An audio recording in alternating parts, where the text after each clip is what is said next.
There is a specific kind of silence that falls over a room when people believe they hold all the power. My parents thrived in that silence. They assumed my quiet nature meant I was easily molded a background character in the grand production of their lives. It was 10 minutes to 4 on a Tuesday in a sterile Dallas bank lobby, exactly one day before my 18th birthday. My parents, Susan and Richard Smith, were sitting across from a junior branch manager inside a glass-walled office.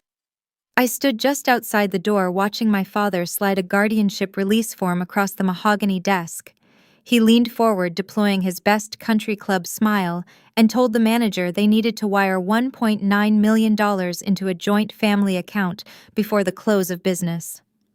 He called it a family emergency. He said his daughter needed the funds secured. He had no idea I was standing right behind him holding a single sheet of paper that was about to freeze his entire world. Welcome back to Anna Tells Stories, where we let the truth walk slowly toward daylight, while the people who underestimated us build their own traps. If you have ever let someone think they were outsmarting you while you held the winning hand, you are in the right place. Drop a comment telling me your age and what city you are listening from. To understand how I ended up in that bank lobby holding the key to my own cage, I have to take you back 6 months, to the day my older brother Jackson moved back home. Let us rewind to late July. The Texas summer heat was the kind that presses down on your shoulders the moment you step outside, heavy and unforgiving. I was sitting on our shaded back patio watching a bead of condensation drip down the side of a glass of sweet tea. I traced a line through the moisture with my thumb, feeling the chill against my skin. Inside the house, the central air conditioning hummed loud and steady, fighting a losing battle against the afternoon sun. I was 17, working part-time shifts at a local independent bookstore and moving through my own home like a ghost. In the Smith household, attention was a scarce currency reserved exclusively for the golden child. That was Jackson. Jackson was 24, a former tech prodigy who returned to Dallas with a leased luxury truck and a trail of quiet debts. He walked through our front door expecting a parade, and my parents eagerly threw him one. Richard and Susan coddled him, treating his failed startups and burned bridges as minor stumbling blocks on his inevitable path to greatness. To them, Jackson was a misunderstood visionary waiting for his big break. I was just the quiet daughter who read too much. Their favoritism was not hidden. It was built into the architecture of our daily lives. A few weeks prior, I had received my acceptance letters to the University of Texas at Austin. I placed the envelopes on the kitchen island, feeling a rare flicker of pride. Susan barely glanced at the emblem. Richard picked up the letters, skimmed the tuition figures, and sighed. At dinner that night, he cut his steak with slow, deliberate strokes. He looked across the table and suggested I consider the local community college to save the family money. He said Jackson was on the verge of launching a revolutionary app and needed seed capital, meaning my education was an unnecessary expense. I did not argue. I nodded, took a bite of my dinner, and kept my face perfectly flat. I learned early on that displaying emotion around my parents gave them leverage. If I argued, Susan called me rebellious. If I cried, Richard called me dramatic. So I stopped reacting. I became a vault. I stopped spending my feelings and started collecting data instead. I became the shadow in the hallway, the girl who restocked shelves at the bookstore and came home to read in the corner while the rest of the house spun out of control. It is remarkable what people will discuss in your presence when they forget you are a person who listens. The first real warning sign surfaced on a suffocating Sunday afternoon in August. I was in the kitchen wiping down the granite counters after lunch. Richard and Jackson were in the adjacent living room. I had my headphones resting over my ears, but the audio was paused. Richard was pacing the hardwood floor. His leather shoes made a sharp, rhythmic sound against the planks, a habit he always fell into whenever money grew tight. Jackson sat slouched on the leather sofa, scrolling through his phone with a rigid posture that betrayed a deep, simmering panic. "The investors are breathing down my neck, Dad," Jackson said, his voice dropping low. "I need liquid capital by the end of the quarter, or they are going to take the prototype and lock me out of my own company." Richard stopped pacing. He rubbed the bridge of his nose. "We are tapped out, Jax. The house is leveraged. The business accounts are running thin right now. The market is not cooperating." Jackson tossed his phone onto the coffee table. The sharp thud echoed in the quiet house. "What about the grandfather clause, the trust? You are the custodian." My hands paused over the counter. I did not look up. I kept wiping the same spot in small circles, controlling my breathing. Jackson was talking about the trust fund my grandfather left behind. Grandpa was a practical, stoic rancher who saw right through my parents and their financial mismanagement. When he passed, he left his wealth in a generation-skipping trust that only bore my name, intentionally bypassing his son. "It is restricted until her 18th birthday," Richard said, his tone thick with frustration. "I can only authorize withdrawals for her immediate welfare, education, medical bills, basic support. The bank monitors the distributions." Jackson scoffed, shaking his head. "She does not need nearly $2 million to buy used textbooks at a community college. We are a family dad. That money is supposed to build our legacy. I just need my half to cover the bridge loan until the app launches. You have legal guardianship. Figure it out." I rinsed the sponge under the faucet, watching the soapy water swirl down the drain. Jackson had just casually laid claim to half of my inheritance. He called it his half, and my father did not correct him. Richard did not remind Jackson that the money belonged to me. He did not defend my future or tell his son to solve his own problems. Instead, Richard let out a long breath. "Give me a few weeks," he said. "There is always a loophole in these custodial setups. I will talk to the accountant and see how we can structure a withdrawal before she turns 18.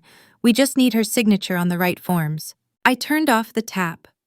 The water stopped running, leaving the kitchen eerily silent. I dried my hands on a towel, walked out the back door, and sat back down on the shaded patio. The Texas heat wrapped around me, but a cold realization settled in my chest. They were planning a hostile takeover of my future. They were going to drain my grandfather's gift to pave over Jackson's failures, and they assumed I would just hand them the pen. I stared at the melting ice in my sweet tea. I realized right then that observing was no longer enough. I needed to build a wall. The rhythm of a failing empire sounds a lot like cheap plastic vibrating against granite. It started the morning after I overheard Jackson and my father plotting in the living room. I was standing in the kitchen brewing coffee before my morning shift at the bookstore. Jackson had left a second cell phone on the island. Not his sleek primary smartphone, but a cheap prepaid model with a cracked screen. Every 4 minutes it buzzed. It was a short, sharp vibration that rattled the loose change sitting next to it. I watched the screen light up repeatedly. Unknown number. Unknown number. Final notice. I poured my coffee and let the phone rattle.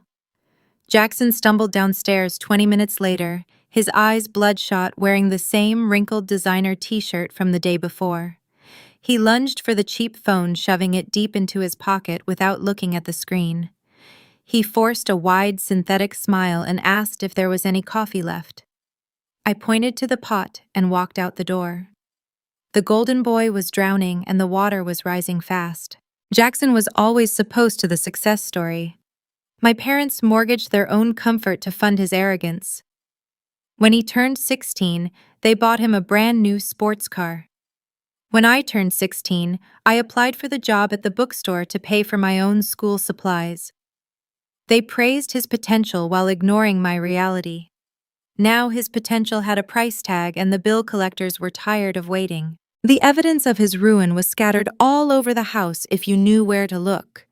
I found the first concrete piece of data on Thursday night. It was my chore to take the recycling out to the curb.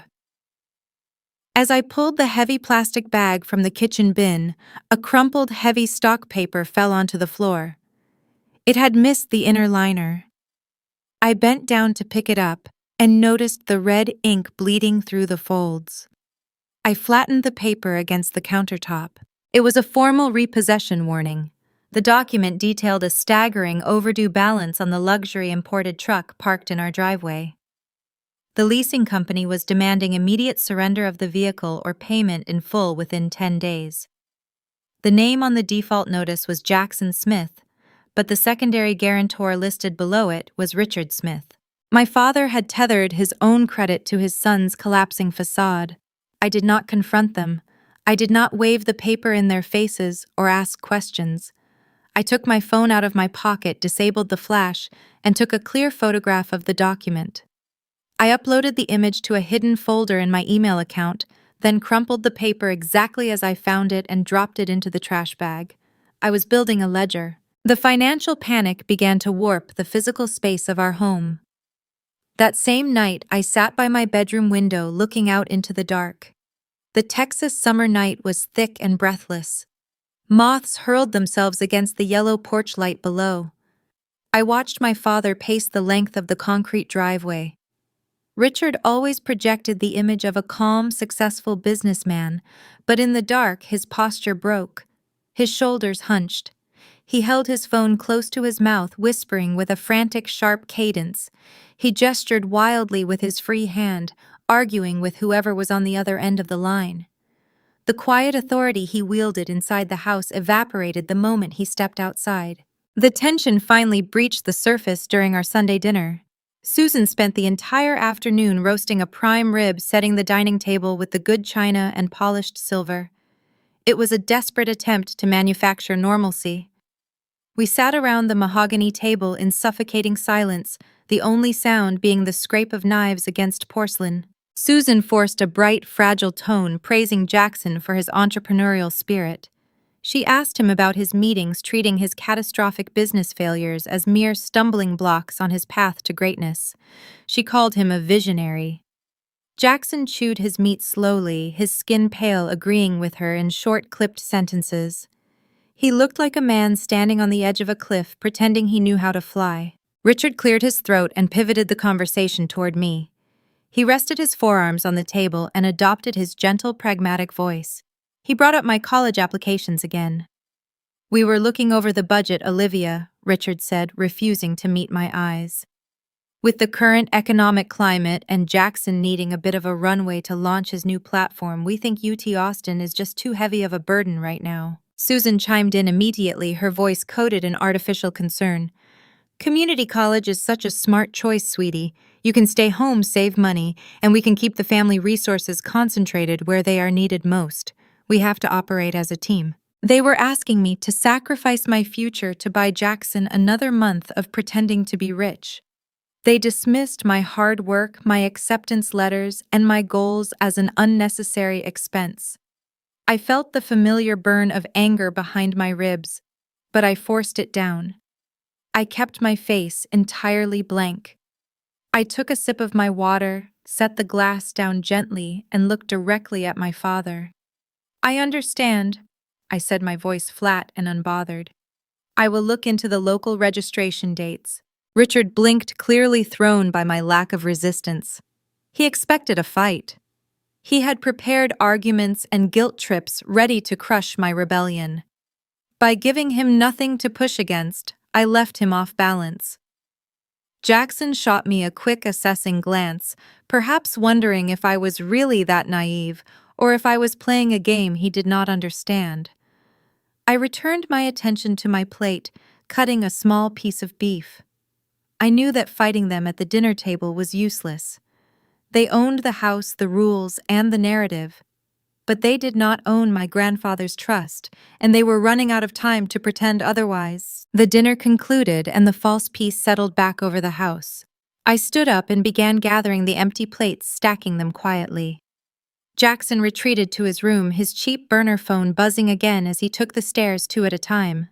Richard poured himself a heavy glass of scotch and vanished into his home office, shutting the solid oak door with a definitive click. I carried the dishes into the kitchen and turned on the hot water. I was scrubbing a plate when Susan stepped into the room. She did not turn on the overhead lights. She stood near the edge of the granite island, watching me for a moment before stepping closer. The smell of her expensive floral perfume cut through the scent of dish soap.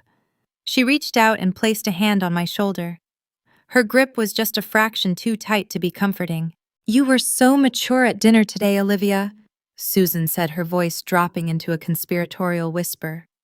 "Your father and I are so proud of how you are stepping up for this family." It shows real character. I kept my eyes on the sink, rinsing the suds from the porcelain. Thanks, Mom. She moved her hand from my shoulder and smoothed a stray lock of hair behind my ear. The gesture felt calculated, a physical manifestation of a trap slowly closing. Since you are being so adult about everything, your father and I think it is time we start treating you like one. Susan continued, her tone dripping with a rehearsed, sugary warmth. We scheduled a meeting for next week with a family financial planner. He helps families like ours pool our resources to build generational wealth. We want you to sit down with us, look over the portfolio, and see how your grandfather's trust can be structured to benefit all of us. I turned the faucet off. The sudden silence in the kitchen rang in my ears. Pooling resources, structuring the trust. Those were polite corporate terms for draining my accounts. They were not asking me to join a team. They were preparing the slaughter. A financial planner, I repeated, keeping my tone mild and curious. Just a quick consultation, Susan said, her smile wide but her eyes cold and urgent. Richard is going to print out some routine paperwork for you to look over before the meeting. Just standard releases so the accountant can integrate your accounts with ours. We will go over it tomorrow in his office. She patted my arm twice and walked out of the kitchen, her heels clicking softly against the hardwood floor. I stood in the dim light, drying my hands on a dish towel. The vague threats from the living room had materialized into a tangible schedule. The paperwork was coming tomorrow. My father was going to place a pen in my hand and ask me to sign away my future. He thought I would fold under his authority. He thought my silence was weakness. He was about to learn the difference between being quiet and being blind. The air in Richard's home office always felt heavier than the rest of the house. It was a curated museum of his supposed success. Floor-to-ceiling mahogany bookshelves held pristine, unread biographies of business titans. The lingering stale odor of imported cigars clung to the leather furniture, barely masking the sharp metallic scent of his desperation. When he texted me to come down the following afternoon, the heavy velvet curtains were drawn tight against the harsh Texas sun, casting long, bruised shadows across his polished desk. He did not look up from his laptop screen when I crossed the threshold. He wanted to project dominance, making me wait in the silence. I stood near the doorway, tracing the grain of the doorframe with my thumbnail controlling the pace of my breathing. Finally, he snapped the laptop shut and offered a tight, practiced smile. He slid a thick, stapled packet of premium linen paper across the dark wood. 12 pages dense with tiny justified print. "Have a seat, Olivia," he said, gesturing to the heavy leather chair opposite him. "Susan mentioned she spoke with you last night about our family financial planning. I need to get this out to the accountant by 4 o'clock today so we can finalize the household integrations." He unspooled the cap from his Mont Blanc fountain pen. The gold trim caught the dim light of his desk lamp. He tapped the nib against the bottom of the final page. The sharp, rhythmic scratch of the metal against the thick paper echoed in the quiet room. It sounded like a countdown. "It is just a routine IRS release." Richard continued, his voice smooth, carrying an artificial warmth intended to disarm me. "It allows me to claim you as a dependent for one final tax cycle and groups our household assets for a better bracket. Sign on the bottom line and I will let you get to your shift at the bookstore." I stepped forward but did not sit down. I picked up the packet. The weight of it felt wrong for a simple tax form. I channeled every ounce of the naive, obedient daughter they assumed they raised. I widened my eyes and let my shoulders slump into a defensive, uncertain posture. "Wow, this is a lot of words," I said, pitching my voice slightly higher, injecting a tone of youthful hesitation. "I have never seen a tax form like this before. Can I read it first? My civics teacher said we should always read contracts before we sign them, so we understand how the adult world works." Richard exhaled sharply through his nose. His knuckles turned white as he gripped the barrel of the fountain pen. He was trapped by his own narrative. He could not deny a high school student a lesson in responsibility without appearing deeply suspicious. "Make it quick," he clipped, checking his silver wristwatch. "The FedEx courier is arriving soon." I turned the pages, slowly dragging out the silence. I skimmed past the standard indemnification clauses and the confusing tax jargon he intentionally placed at the front to induce fatigue. My eyes tracked down page 6, then page 7. I flipped to page 8. There it was. Buried in the middle of a dense paragraph about asset management, the header shifted entirely. It read, "Durable Financial Power of Attorney and Proxy Directive." I kept my breathing shallow and even letting my eyes read the fine print without moving my head. The clause granted Richard Smith full, unhindered custodial authority over any current or future trusts, inheritances, or financial instruments bearing my name. The lethal part was tucked into the very next sentence. It explicitly stated, this authority would bypass the age of majority, extending indefinitely past my 18th birthday, until revoked in writing by the custodian himself. It was not a tax form. It was a legal surrender. He was tricking me into signing away my grandfather's gift so he could feed it to Jackson's creditors. A cold, sharp realization pierced my chest. They were not merely asking for my help. They were orchestrating a hostile financial coup under my own roof. I needed to leave that room immediately. If I flatly refused to sign, Richard would realize I understood the legal trap. He would pivot to intimidation, locking me in the house, cutting off my access to the outside world until I broke. I needed an exit strategy that preserved my cover. I pinched the bridge of my nose and squeezed my eyes shut. I let out a soft, sharp hiss of breath. "Olivia," Richard asked, his tone shifting from impatient to suspicious. "My head," I whispered, pressing the heels of my hands against my temples. I swayed slightly on my feet. "Dad, I am so sorry. The letters are blurring. I think I'm getting one of those visual migraines again. It feels like an ice pick behind my right eye." I folded the 12 pages in half and shoved them hastily into my canvas tote bag. Richard stood up, his chair scraping loudly against the hardwood floor. The mask shattered. The fatherly patience dissolved, revealing a terrifying flash of genuine rage. His jaw locked, the muscles twitching just beneath his skin. "Leave the paperwork on the desk, Olivia," he commanded. His voice was no longer smooth. It was a low, dangerous warning. "You do not need to read it. You just need to sign it." "I will sign it," I promised, forcing a convincing tremble into my voice. I took a step back toward the open doorway. "I just need to take some ibuprofen and rest my eyes in the dark break room before my shift starts. I will read the rest and bring it back signed tonight, I promise." I did not wait for his permission. I turned and walked out of the office, maintaining a brisk but uneven pace like someone fleeing a sudden wave of nausea. I heard him slam his hands down on the mahogany desk, the heavy thud vibrating through the floorboards. I stepped out through the front door into the blinding Texas afternoon. The heat hit me like a physical wall, but I was shivering. I walked down the suburban sidewalk toward the bus stop, my hand gripping the strap of my tote bag so tight my fingers ached. The game had changed.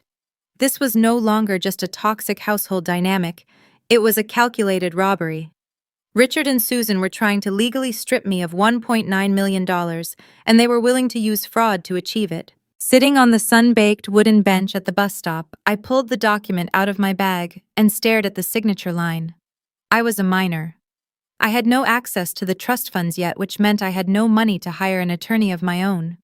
I was entirely isolated, facing two desperate adults, willing to cross any moral boundary to save their golden son. I needed legal counsel, but I could not walk into a law firm with empty pockets. I needed a shield. I stared at the dense legal jargon, tracing the ink with my eyes, and my thoughts drifted to the man whose money they were trying to steal. Grandpa never trusted Richard. He built his wealth with calloused hands and a ruthless understanding of human nature. He would not have left a fortune in my name without installing a lock on the door. He knew his son better than anyone. I realized then that Grandpa must have anticipated this exact scenario. He must have left instructions, a fail-safe, a hidden mechanism to protect me when I was too young to protect myself.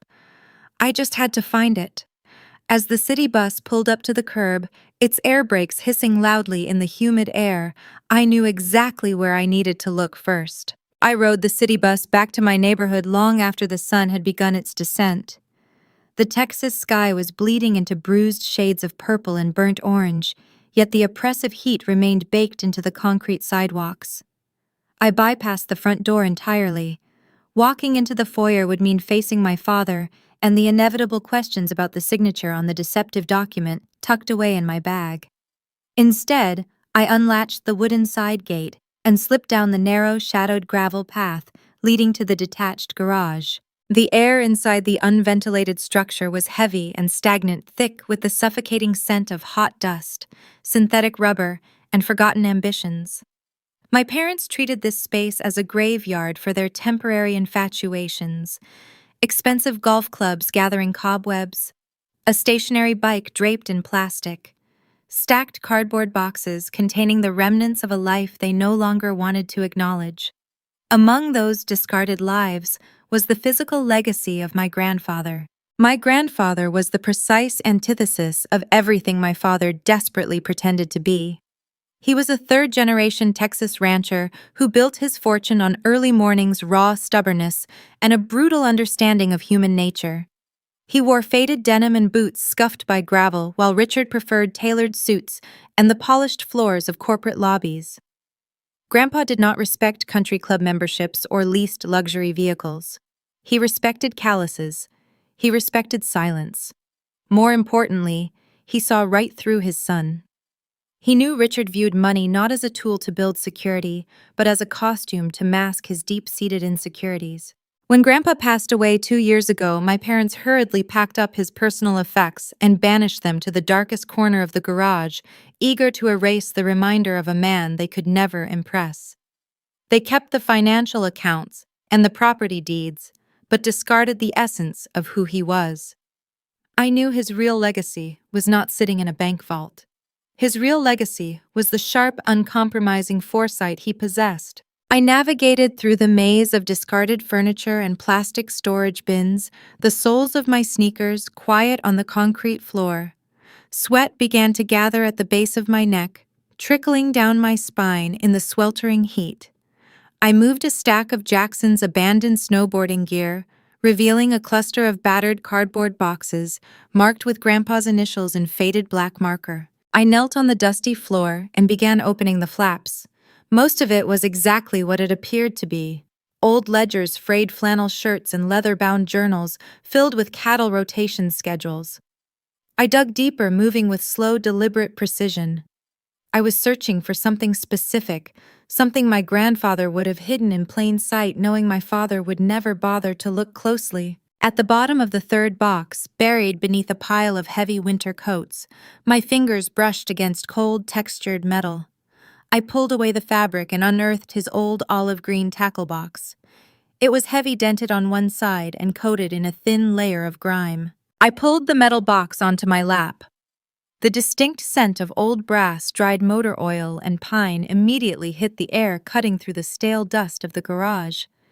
It was the exact smell of his old truck, the smell of early mornings by the lake when he would teach me how to bait a hook without flinching. He always spoke to me like an equal, never softening his tone just because I was a child. He taught me to watch the water, to study the currents, and to wait for the exact right moment to pull the line. I gripped the rusted metal latch. It gave way with a stiff, agonizing groan, popping open to reveal the top tray. It was filled with tangled neon fishing line, dull hooks, and cracked wooden lures. It looked like trash to anyone else. But I knew how he organized his tools. I pressed my thumbs against the inner corners of the top tray and pulled upward. The tray lifted out, revealing a false bottom. Resting in the hidden compartment was a thick, vacuum-sealed plastic envelope.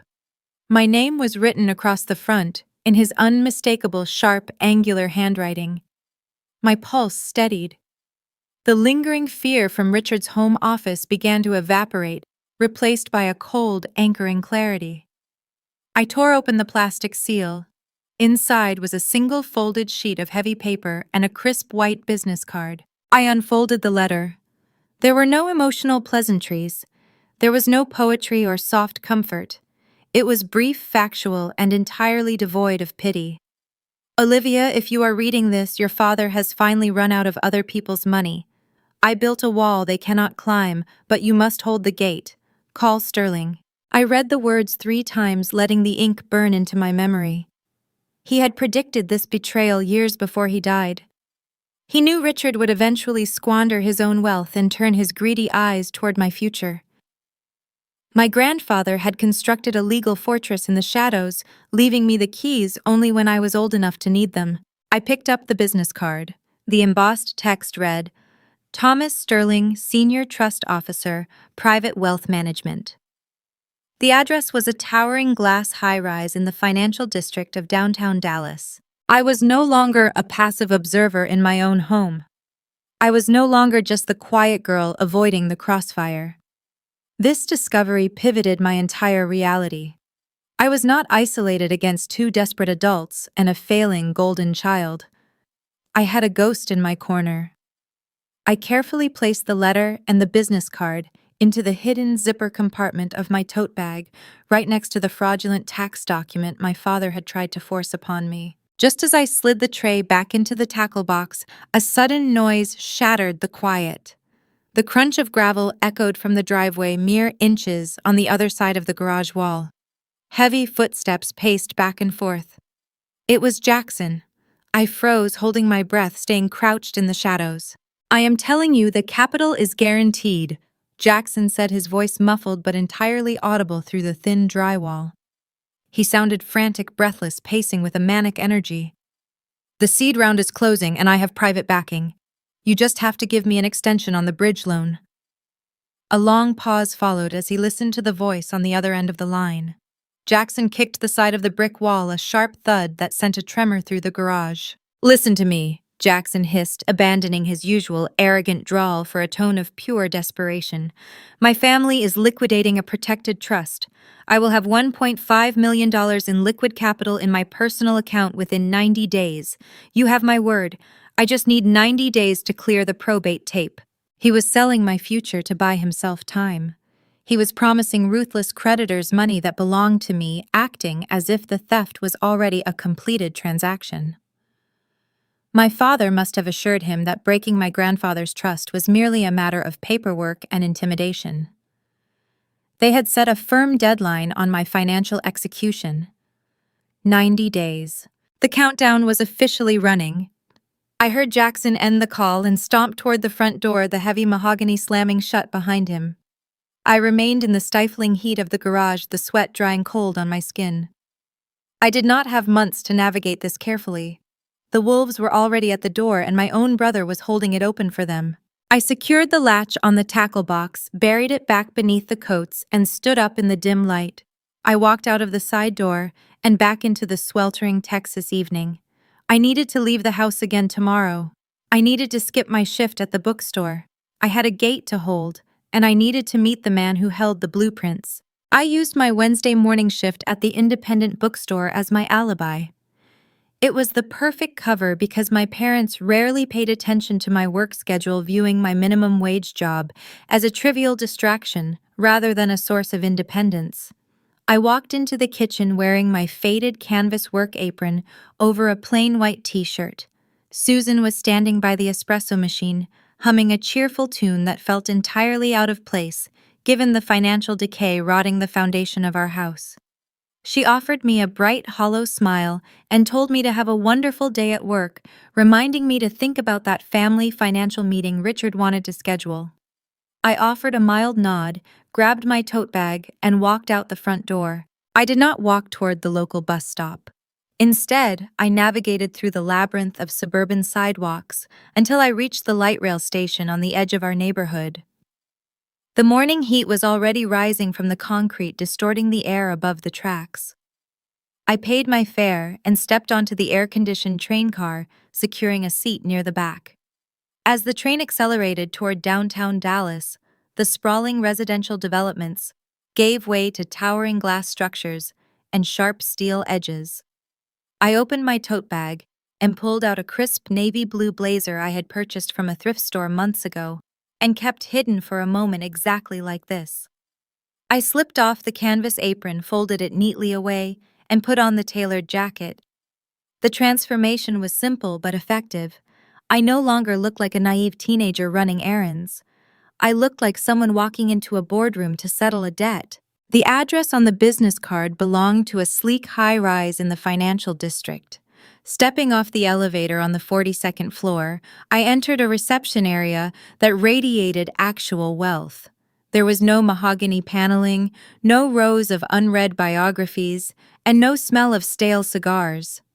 The space was defined by polished concrete, frosted glass, and minimalist leather seating. It was understated and quiet. True power never feels the need to shout. The receptionist did not question my age.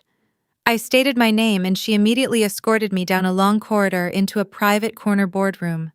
She offered me sparkling water, stepped out, and pulled the heavy glass door shut. The click of the latch sealed the room. The silence inside was profound. It was a heavy, airtight quiet that pressed against my eardrums, entirely insulated from the chaotic city traffic 40 stories below. I stood by the floor-to-ceiling window, looking out over the Dallas skyline, feeling the cold air conditioning against my skin. 2 minutes later, the glass door opened. Thomas Sterling walked into the room.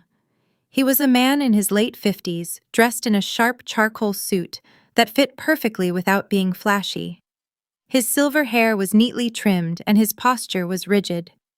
He did not greet me with the condescending warmth adults usually reserved for high school students. He did not ask about my classes or my summer plans. He walked directly to the opposite side of the conference table, set down a slim leather folder, and looked at me with assessing, razor-sharp eyes.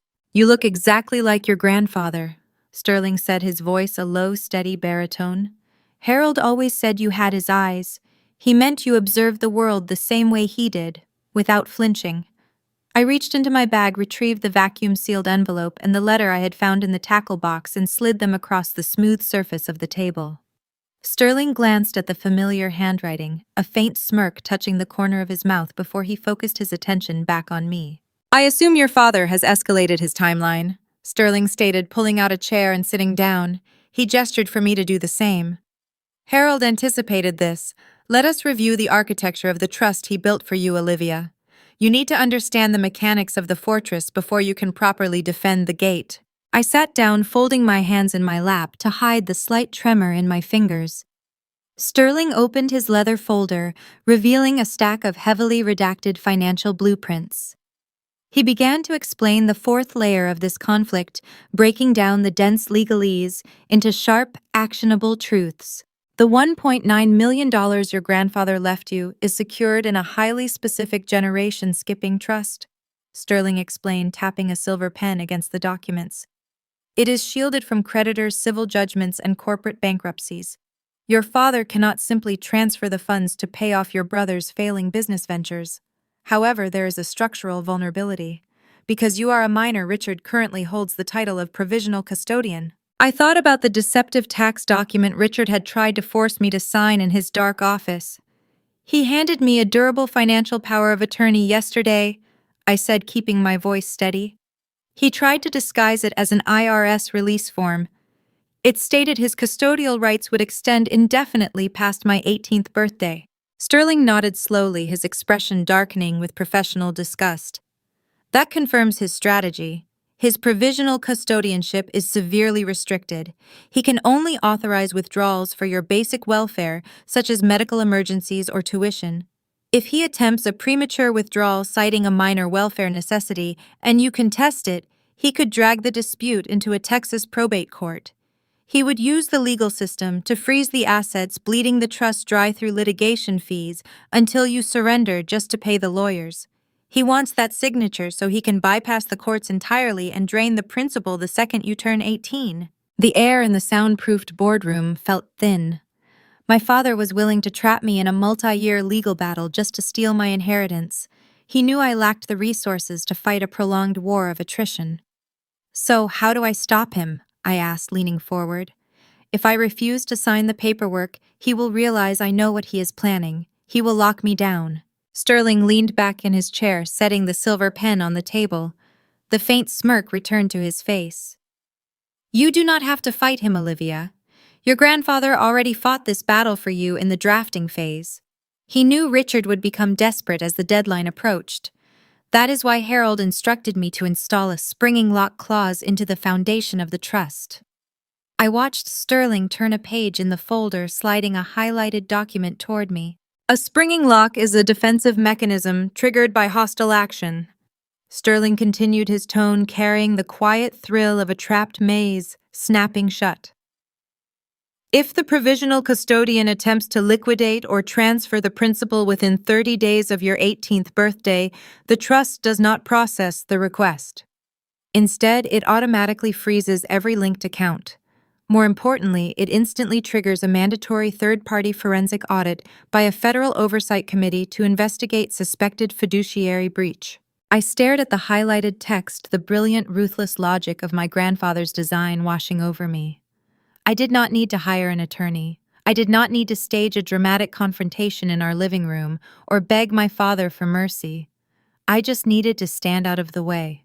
If your father tries to take the money in the final hours before your birthday, Sterling said, he will not walk away with a single cent. He will walk directly into a federal audit. It will expose his debts, his fraudulent signatures, and his brother's illegal bridge loans. He will ruin himself. I just have to let him trigger the trap, I whispered, the realization settling deep in my bones. Exactly, Sterling confirmed. You play the obedient daughter. You stall the signature on his fake tax form. You let him grow frantic. Let him attempt the emergency withdrawal at the bank. He thinks he is racing against the clock to steal the funds before you turn 18. He does not realize the clock is actually a landmine. Sterling pulled a single sheet of watermarked paper from his folder. It was a formal affidavit of beneficiary succession. I need you to sign this now, Sterling instructed, pushing the paper and the pen toward me. It legally establishes your intent to assume full control of the trust at midnight on your birthday. It overrides any custodial paperwork your father tries to forge. Keep it hidden. Bring it to me when the lock springs. I picked up the pen. My hand was no longer shaking. I signed my name with deliberate, heavy strokes, pressing the ink into the page. Sterling took the original, handed me a notarized copy, and stood up to shake my hand. His grip was firm and respectful. I left the high-rise and navigated back through the sweltering city. I rode the light rail back to my suburb, changed into my canvas work apron in the station restroom, and walked the remaining blocks to my neighborhood. The Texas sun was beginning to dip lower in the sky, casting long shadows across the manicured lawns. I stepped through the front door. The house was quiet. Too quiet. I climbed the carpeted stairs to my bedroom, my heart beating in a slow, steady rhythm. I walked over to my bed, lifted the heavy mattress, and slid the folded affidavit deep underneath the box spring. Just as I smoothed the blanket back into place, the brass doorknob twisted sharply. The door swung inward, and Susan stepped into my room, her eyes darting across the space before locking onto me. Her fake, cheerful demeanor was gone, replaced by a tight, paranoid calculation. The psychological lockdown had begun. Susan stood in the doorway of my bedroom, her eyes scanning the space. Her posture was rigid, stripped of the sugary warmth she usually deployed. I was kneeling on the floor beside my bed. Just fixing the fitted sheet, I said, smoothing the corner of the mattress where the legal affidavit now lay hidden. Susan stared at me for a long second, her gaze searching my face for a crack in the facade, a flicker of guilt or panic. Finding none, she offered a tight nod and told me dinner would be ready in 10 minutes. When she stepped back out into the hallway, she pulled the door shut. A moment later, I heard the heavy metallic scrape of the deadbolt sliding into place on the front door downstairs. The lock echoed through the silent house. It was not a security measure against the outside world. It was a barrier designed to keep me inside. The psychological lockdown tightened precisely 4 weeks before my 18th birthday. Jackson's financial decay could no longer be contained to angry phone calls and discarded final notices. The consequences walked right up to our front porch. It happened on a humid Thursday afternoon. A man wearing a rumpled gray suit and carrying a thick manila envelope rang the doorbell. Richard answered. I watched from the top of the staircase, hidden in the shadows of the landing. The stranger did not smile. He asked for Jackson Smith. Richard attempted to lie, claiming his son was out of town on business, but the man simply thrust the envelope against my father's chest. "You have been served," the stranger stated, turning on his heel and walking back to his sedan. Richard slammed the door, his face pale, the veins in his neck straining against his collar. The paper trail had caught up to them. Jackson was facing a formal civil lawsuit, and the panic in our house mutated into a living, breathing entity. The sheer desperation accelerated their paranoia. Susan and Richard realized I had not brought up the deceptive tax forms since my feigned migraine in the home office. My lack of curiosity unnerved them. An ordinary teenager would have asked questions. My silence signaled that I might know too much. They decided I needed to be sequestered.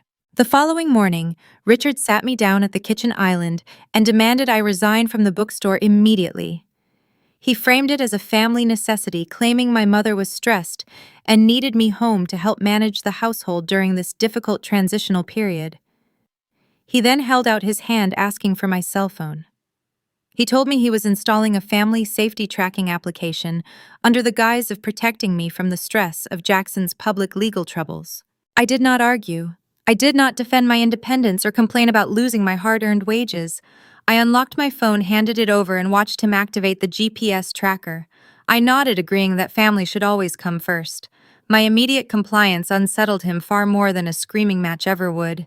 He handed the phone back, his eyes narrowing, trying to decipher the blank expression on my face.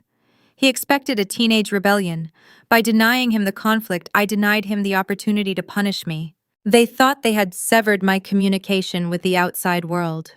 They did not know about the outdated tablet gathering dust in the back of my closet.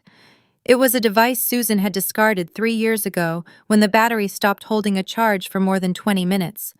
It had no cellular data plan, meaning the tracking software Richard purchased could not monitor it. Late at night, sitting on the floor of my closet with the tablet plugged directly into the wall outlet I connected to our home network, I set up a secure encrypted email account and sent brief, factual updates to Thomas Sterling. I kept my actual smartphone on my nightstand, a useless decoy broadcasting my location to my parents while I orchestrated my defense from the shadows. The psychological warfare tested my endurance every single day. They needed to gauge my loyalty, poking at my defenses to see if I was truly docile. A week later, Richard told me to get into his car. He said we needed to pick up dry cleaning, but I knew it was an interrogation disguised as an errand. I slid into the passenger seat of his luxury sedan. The doors locked automatically the moment he shifted into drive, a sharp mechanical click that felt entirely intentional.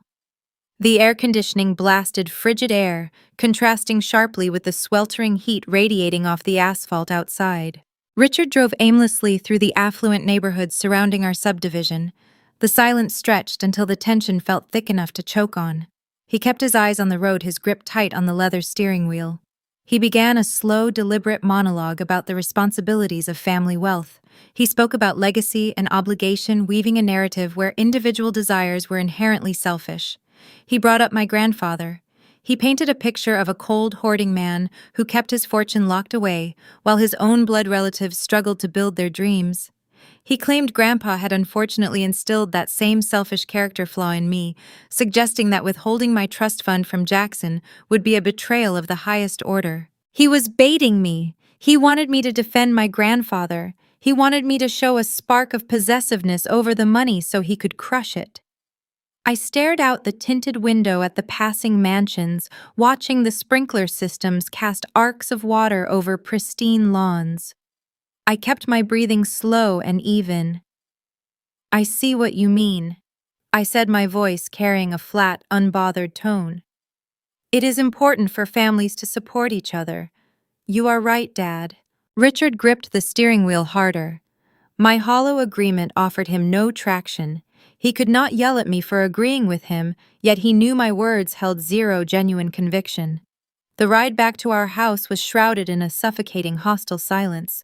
My refusal to argue was slowly driving him mad. The climax of their isolation strategy revealed itself 2 days later. Susan had gone to the grocery store and Richard was locked in his office making hushed phone calls. I was walking down the upstairs hallway to gather the laundry when I noticed the door to the guest bedroom was left slightly ajar. I pushed it open just enough to see inside. Resting on the quilted bedspread was a hard-shell suitcase. It was open. I stepped into the room, my heart adopting a slow, heavy rhythm. Inside the suitcase were several of my summer dresses, my favorite pairs of jeans, and my toiletry bag. Susan was packing my belongings in secret. The implication hit me with the force of a physical blow. They were planning a surprise trip. They intended to take me out of town, away from Dallas, away from the bank, and away from Thomas Sterling. If they could isolate me in an unfamiliar location on the day of my 18th birthday, they could force me to sign the withdrawal authorizations without any interference. They were building a trap within a trap, laying the groundwork for a public spectacle where I would have no choice but to surrender. And the first stage of that spectacle was already on the calendar for this weekend. The packed suitcase hidden in the guest bedroom remained untouched, a silent threat hovering over the impending weekend. But before my parents could drag me across state lines to a remote location, they needed to set the stage right here in Dallas. The following evening, our suburban house was transformed into a theater of forced prosperity. Susan hired a private catering company to prepare a multi-course meal, financing the roasted lamb and seared scallops with credit cards that were undoubtedly pushed to their maximum limits. The dining room table was expanded to seat 12, draped in crisp white linen and set with the polished silver she usually reserved for major holidays. The guests arrived precisely at 7 in the evening. They were a carefully curated audience consisting of Richard's remaining affluent associates and 2 older men introduced as Jackson's new venture partners. These were the men Jackson was desperately trying to pacify the impatient creditors, wearing tailored suits and skeptical expressions. To isolate me further, I was assigned a seat near the center of the long table, flanked by strangers who smelled of expensive cologne and old money.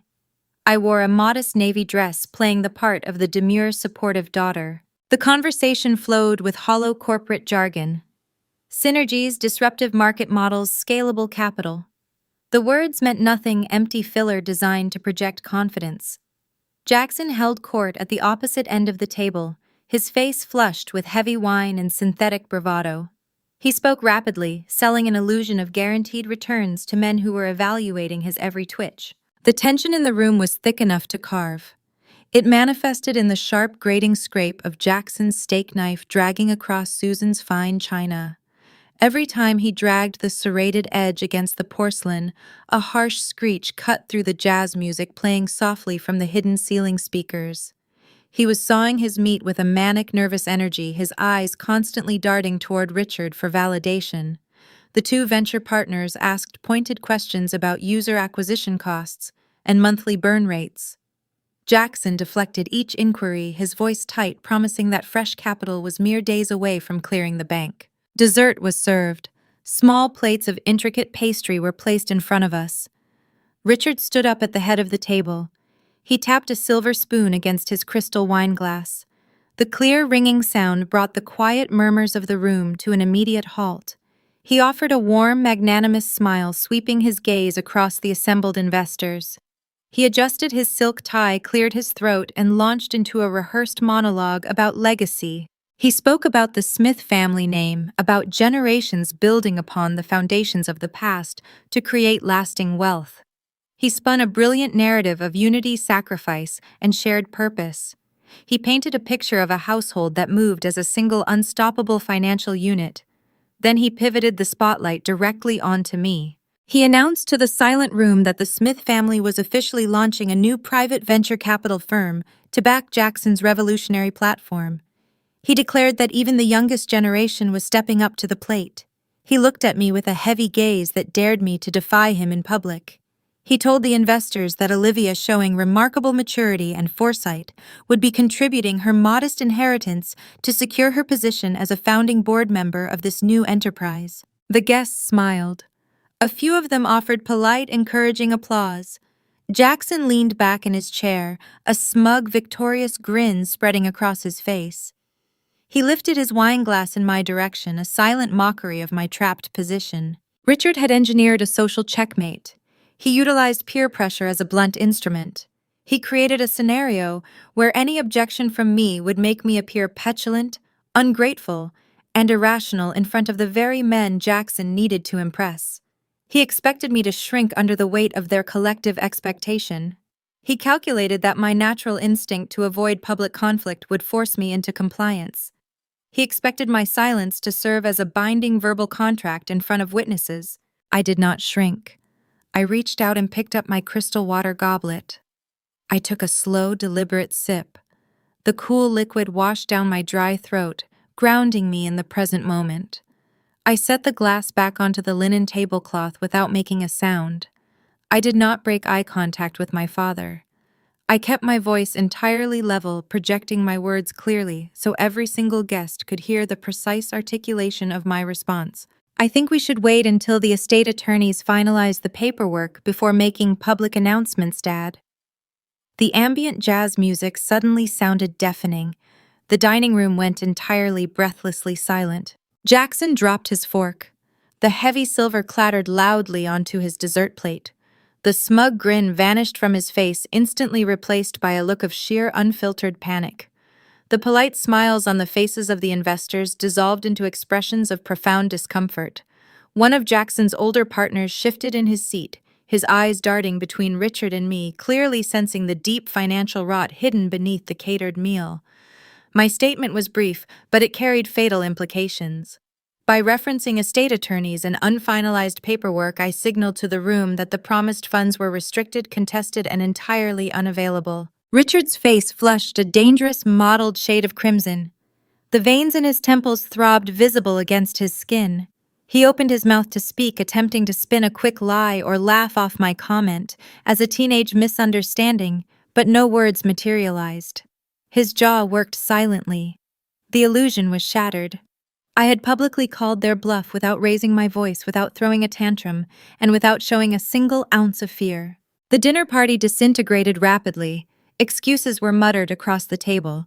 Watches were checked. Urgent early morning meetings were suddenly remembered. Within 15 minutes, the guests were practically fleeing the house, offering stiff handshakes and actively avoiding eye contact with my father. The front door clicked shut behind the final investor, leaving the three of us alone in the debris of the dining room. Susan retreated to the kitchen, pretending to focus on clearing the plates, wanting no part of the impending fallout. Jackson remained glued to his chair, staring at the tablecloth, as if trying to decipher a foreign language. I stood up from my chair and walked toward the hallway leading to the stairs. Richard intercepted me. He blocked my path, his large frame casting a dark shadow over me in the dim corridor. The polished corporate facade was gone. He leaned down, bringing his face mere inches from mine. The scent of red wine and stale cigars washed over me. His voice dropped into a lethal, trembling whisper. He told me I had just destroyed his reputation. He told me I had humiliated our family in front of the most important men in the city. He pointed a trembling finger at my chest and promised that if his son went bankrupt because of my stunt, he would file legal emancipation papers the very next morning. He threatened to throw me out onto the street with nothing but the clothes on my back. He swore he would drag my grandfather's trust into endless litigation, draining the accounts in legal fees before I ever saw a single dime of the money. He was trying to induce terror. He wanted me to cry, to apologize, to beg for my bed and my home. I looked at the pulsing vein in his neck. I registered his threats as the empty tactics of a man who had just played his final card and lost the hand. I offered a single shallow nod. I sidestepped his rigid frame, walked past him, and climbed the carpeted stairs to my bedroom. Intimidation had failed. Social pressure had failed. As I sat on the edge of my bed, staring at the closed door, I knew they were out of conventional weapons. Tomorrow they would realize anger could not break me, which meant tomorrow they would have to try a different script entirely. They would have to manufacture a tragedy.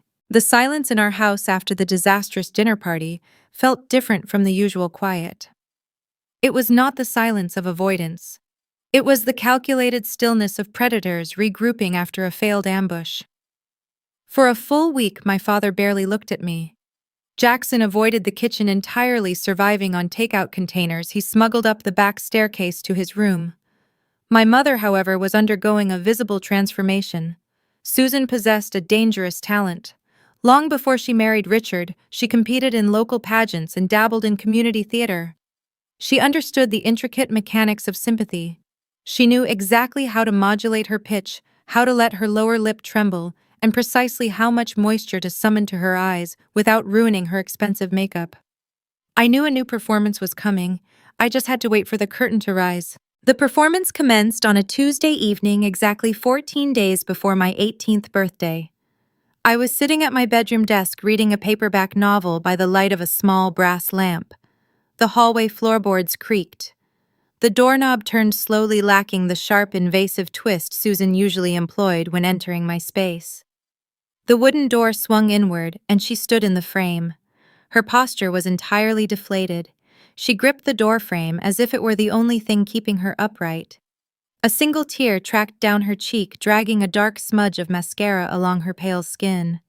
She let out a ragged, uneven breath that sounded remarkably like a stifled sob. She whispered my name, her voice cracking perfectly on the second syllable. She crossed the room, her footsteps heavy, and sank onto the edge of my mattress. She buried her face in her hands. Her narrow shoulders shook. It was a spectacular display of manufactured grief.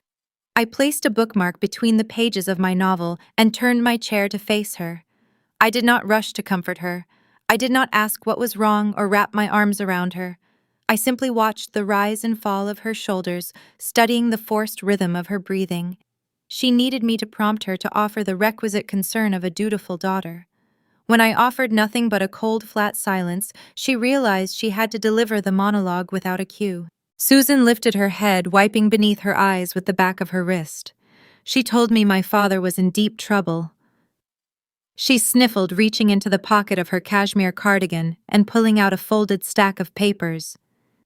She claimed the federal tax authorities were auditing his commercial real estate firm and freezing the corporate operating accounts. She spun a frantic tale about Jackson trying to secure alternative financing to help cover the payroll, stating that the private lenders had suddenly pulled out of the deal. She looked me dead in the eyes and said that if they could not cover the tax penalty by Friday, the bank would initiate foreclosure proceedings. She told me we were going to lose our home. She laid the papers on the polished wood of my desk. I looked down at the documents. They were crisp, freshly printed, and entirely different from the deceptive tax forms Richard had presented weeks prior in his office. While she was distracted by her own tears, I slid my hand off the wooden armrest and slipped it into the pocket of my denim jeans. My thumb traced the smooth edge of my smartphone. Without breaking eye contact, I pressed the side button to wake the screen, swiped down using muscle memory, and tapped the voice memo widget I had placed on the lock screen for exactly this scenario. A short, silent vibration against my thigh confirmed the recording had begun. I leaned forward, bringing the concealed microphone closer to the space between us. I asked her what the papers were, keeping my tone gentle, laced with a faint trace of youthful worry. Susan explained it was a temporary bridge loan, her voice gaining a desperate, pleading cadence. She said they just needed to borrow a portion of my trust fund. She insisted they only required the liquid assets. She promised that Jackson was going to pay it back directly into my account within the year, and he was going to add a 10% interest yield.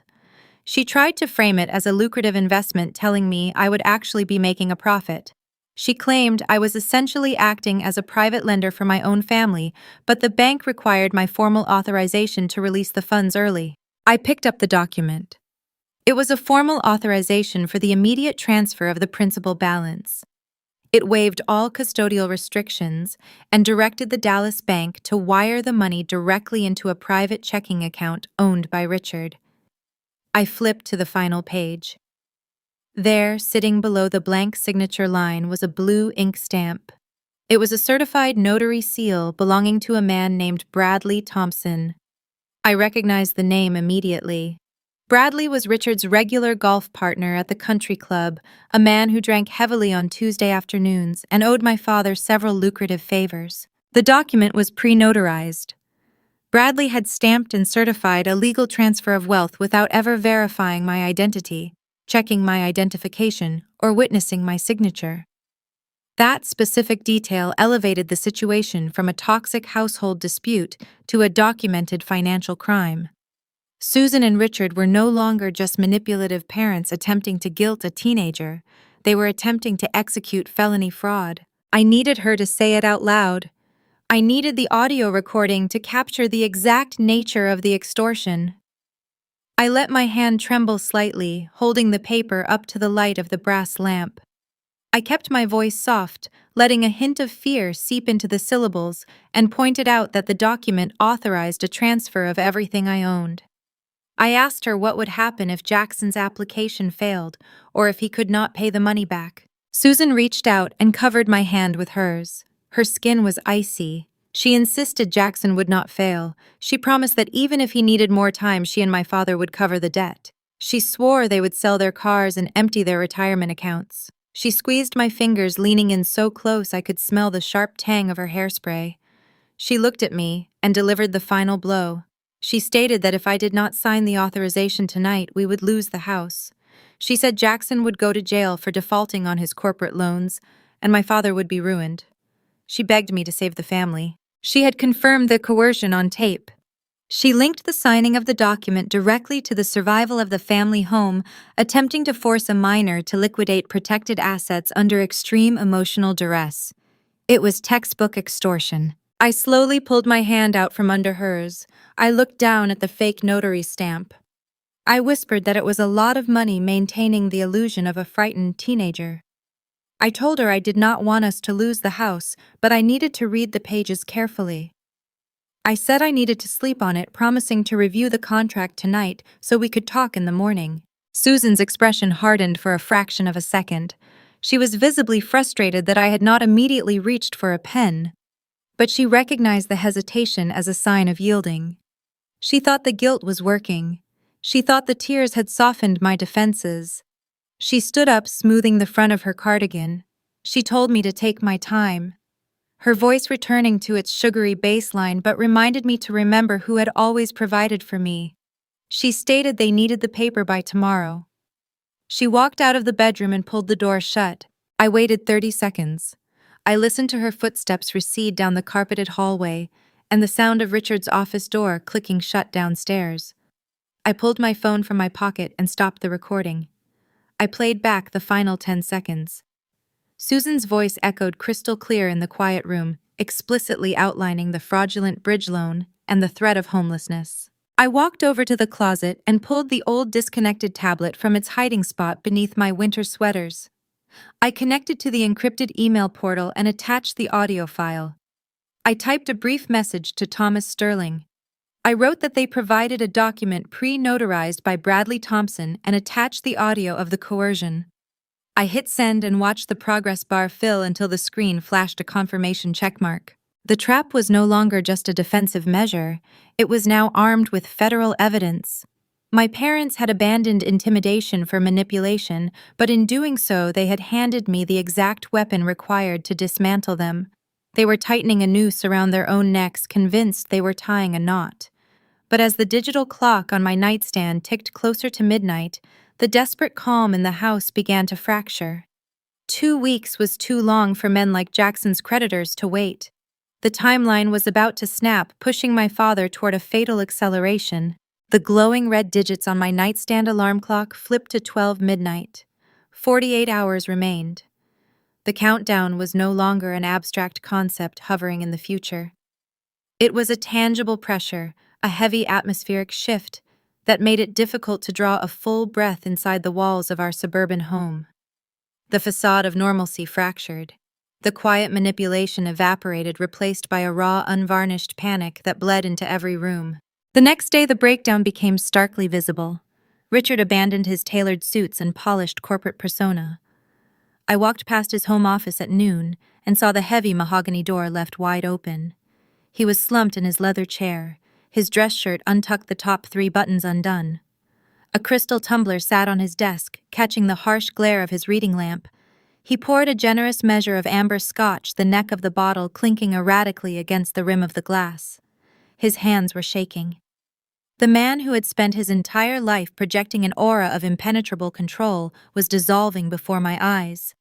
The creditors were closing in on Jackson, and the collateral damage was aimed directly at Richard's estate. He took a long swallow of the liquor, staring blindly at the computer monitor. Upstairs, the Golden Boy was preparing his exit strategy.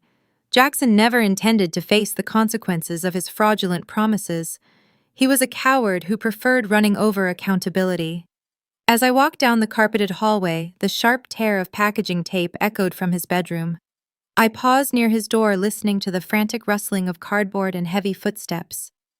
He was not packing for a weekend trip. He was filling moving boxes.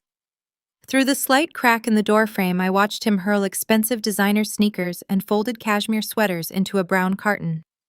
He moved with a manic, jerky energy, constantly checking his phone and glancing toward the window overlooking the street. He knew the investors were coming to collect, and he was ready to abandon his parents to the financial slaughter he had engineered. Loyalty, it turned out, was a one-way street in the Smith household. Later that afternoon, the true depth of their desperation crystallized. I was standing in the shadows of the darkened dining room, separated from the kitchen by a thin archway. Susan and Richard were huddled near the granite island. They kept their voices low, but the sharp acoustics of the tile floor carried every word. "She is stalling," Susan whispered, her voice laced with a brittle, fraying edge. "She took the paper, but she keeps saying she needs more time to review the clauses. She is going to drag this out until her birthday. We do not have time for her to play adult." "I know she is stalling," Richard hissed back, the ice in his glass rattling as he paced the floor. "She thinks she is clever. She thinks if she runs out the clock, the money locks her in and locks us out. But I am not waiting for a teenager to grant me permission to save my own house." "What about the notary stamp?" Susan asked, her tone pitching higher. "Bradley certified that document. If we push it through without her actual signature, and the bank flags it—" "Forget the document," Richard interrupted, waving his hand dismissively. "The document was a courtesy, a way to make this look seamless on paper. I do not need it. I still have provisional custodial authority until the exact minute she turns 18. I am not letting this wait until midnight." I pressed my back against the cool plaster of the dining room wall, holding my breath. He was changing the playbook. The extortion attempt had failed to produce a quick signature, so he was pivoting to a brute force attack. "I am going to the bank tomorrow afternoon," Richard declared, his tone hardening into a grim resolution. "I am invoking a custodial emergency override. The junior manager at the downtown branch owes me a favor from the commercial zoning board days. I will walk in, declare a critical family welfare emergency, and authorize a direct wire transfer of the entire principal into our joint checking account." Susan let out a shaky breath. "Can you do that without her present?" "I am her legal guardian for another 36 hours, Richard stated, projecting a false confidence to steady his own nerves. "The system views me as the primary decision-maker until her birthday triggers the automatic transition. If I execute the wire at 4 o'clock tomorrow, right before the financial day closes, the funds will clear the clearinghouse network before the midnight rollover. By the time her birthday officially begins, the trust will be empty and the money will be secured in our names. She can complain all she wants after the fact, but the capital will already be deployed to Jackson's creditors. It will be a done deal." They genuinely believed it was a standard miner's account. They assumed the only barrier between them and my grandfather's wealth was a simple bureaucratic timeline. They had no conception of the hidden architecture beneath the surface. They did not know about the springing lock clause.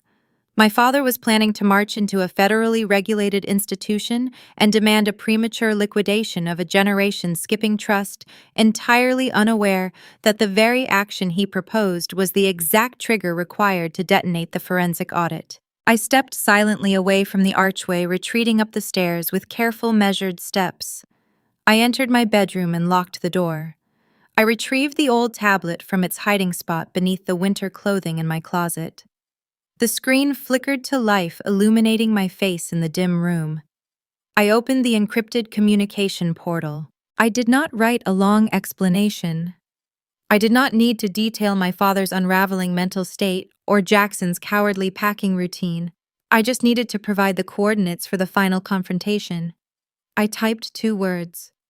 "Tomorrow, 4 p.m. I hit send and waited, watching the digital cursor blink against the dark background. Less than a minute later, the screen refreshed. A reply appeared from Thomas Sterling. "I will be waiting." The brevity of the message carried the weight of a drawn sword. The trap was set, the timeline was locked, and the players were all moving toward the final square on the board. The pacing of the afternoon shifted into a relentless sprint. I turned off the tablet, sliding it back into the darkness. I pulled a rugged canvas duffel bag from the top shelf of my closet. I needed to prepare for the immediate aftermath. Once the lock sprang at the bank, returning to this house would be a tactical error. The fallout would be severe, and Richard's rage would be unbounded once he realized his financial ruin was permanent. I moved methodically around my room.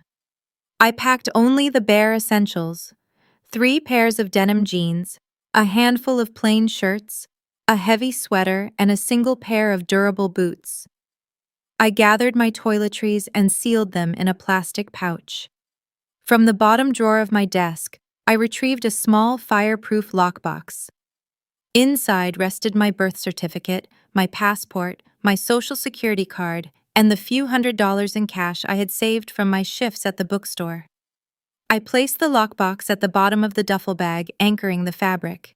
Finally, I reached beneath my mattress and pulled out the notarized affidavit of beneficiary succession that Sterling had provided during our secret meeting in Dallas. The paper felt heavy in my hands, a tangible symbol of my incoming independence. I tucked the document into a protective plastic sleeve and slid it into the side pocket of the bag. I zipped the canvas duffel shut and shoved it deep into the furthest corner of my closet, concealing it behind a row of hanging winter coats. I sat on the edge of my bed and looked around the room I had grown up in. It felt foreign now. The walls that had once provided shelter were simply the boundaries of a temporary holding cell. The digital clock on my nightstand shifted again. The red numbers glared in the fading light of the afternoon. Tomorrow my father would drive to downtown Dallas, convinced he was securing his salvation. He would slide his paperwork across a polished mahogany desk, expecting the vault doors to swing wide open. He would never see the gatekeeper waiting in the shadows until it was too late. I lay back against my pillows, closing my eyes, and listened to the steady hum of the air conditioning, waiting for the sun to rise on the final day of my captivity. The morning broke with a suffocating heaviness. Even before the sun fully breached the horizon, the Texas heat was already pressing against the windows, forming a solid, unyielding force that sought to bake the suburban landscape. Inside the house, the central air conditioning unit worked on overdrive. Its heavy, oppressive hum vibrated through the floorboards, a constant mechanical drone, attempting to cool a home that was rapidly deteriorating from the inside out. It was the day before my 18th birthday. The atmosphere was eerily quiet, stripped of the manic pacing and frantic phone calls that had dominated the previous week. It was the silence of a finalized decision. My parents had charted their course, and the calm in the house was merely the receding water before a tidal wave. I walked down the stairs at 8 o'clock, maintaining the slow, sluggish gait of a typical teenager waking up on a summer day. The kitchen smelled of melted butter, vanilla extract, and rich roasted coffee. Susan was standing over the stove, carefully flipping a thick buttermilk pancake. She wore a pristine floral blouse, and her blonde hair was perfectly styled, a stark contrast to the tear-stained, disheveled woman who had tried to extort me just 48 hours prior. She turned and offered a bright maternal smile that did not reach her eyes.